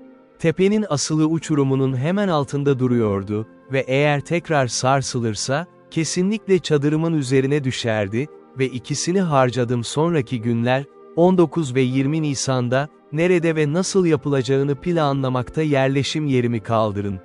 Canlı canlı yutulma korkusu beni asla yapmadığım bir şey yaptı, sessizce uyudu. Ama yine de hiçbir engelsiz yurt dışında yatmanın korkusu neredeyse eşit, ama yine de etrafa baktığımda ve her şeyin nasıl olduğunu gördüğümde düzene girdiğim, ne kadar hoş bir şekilde saklandığım ve tehlikeden ne kadar korunduğumu düşündüm. Ben çıkarmaktan çok istemiyorum. Bu arada, bunun olacağını fark ettim. Bunu yapmam için çok uzun zaman gerektiriyor ve bununla yetinmem gerekiyor. Nerede olduğum yere gitmeye devam ettim. Ta ki kendime bir kamp kurana ve onu öyle güvence altına alana kadar oraya taşınmak için. Bu kararla bir süre kendimi toparladım ve elime her hızla bir duvar inşa etmeye karar verdim ve kabloları vesaire eskisi gibi daire şeklinde kurdum ve çadırımı kurdum. Tamamlandı. Ama olduğum yerde kalmayı cesaret edeceğim, ta ki iş bitene kadar bitmiş ve çıkarılmaya uygun. Bu 21 idi. 22 Nisan, ertesi sabah nasıl koyacağımı düşünmeye başladım. Bu kararın uygulanmasına dönüştü, ama aletlerim konusunda çok şaşkındım. Ben 3 büyük balta ve bolca balta, çünkü baltaları taşıdığımız için Kızılderililerle yapılan trafik, ama bolca kesim ve düğümlü sert ağaç ile hepsi oluk dolu ve donuktu ve bir öğütücüm olsa da, yapabilirdim aletlerimi de çevirip öğütmek değil. Bu bana bir devlet adamı kadar düşünmeye mal oldu. Siyasetin büyük bir noktasına ya da hayata bir yargıç kazandırırdı ve bir adamın ölümü. Sonunda bir iple bir tekerlek yaptım, onu döndürmek için ayağımla, iki elimi de özgür bırakabilmek için. Not: İngiltere'de böyle bir şey hiç görmemişti. En azından fark etmemek için yapılıyordu, ancak gözlemlediğim kadarıyla orada çok yaygın. Ayrıca yani benim öğütme taşım çok büyük ve ağırdı. Bu makine bana tam bir maliyete mal oldu. Haftalık bir çalışma için mükemmelleştirildi. 28-29 Nisan, bu iki tam günü aletlerimi öğütmeye harcadım, öğütme taşımı çevirme makinem çok iyi çalışıyor. 30 Nisan, ekmeğimin uzun zamandır azaldığını fark ettikten sonra, şimdi ise bir araştırma yaptım ve günde bir bisküvi pastası yemeye indirgendim, ki kalbimi çok ağırlaştırdı. Mayıs 1. Sabah, deniz kenarına bakarak, gelgit alçakken, kıyıda sıradan daha büyük bir şey gördüm ve görünüşe göre bir fıçı gibi, oraya geldiğimde küçük bir varil ve 2 ya da 3 parça buldum. Gemi enkazını, geç kasırga tarafından karaya sürülmüştü ve enkazın kendisine baktığımda, onun daha yukarıda yattığını düşündüm. Eskisinden daha fazla su kullandı. Kıyıya sürülen namlunu inceledim ve kısa sürede bunun barut dolu bir varil olduğunu fark etti, ama su ve toz almıştı, taş gibi sertleşmişti, ancak onu kıyıya daha doğru yuvarladım, oradaydım ve kumların üzerinde, enkazın yanına olabildiğince yakın bir yere gittim. Daha fazlasını aramak için gemi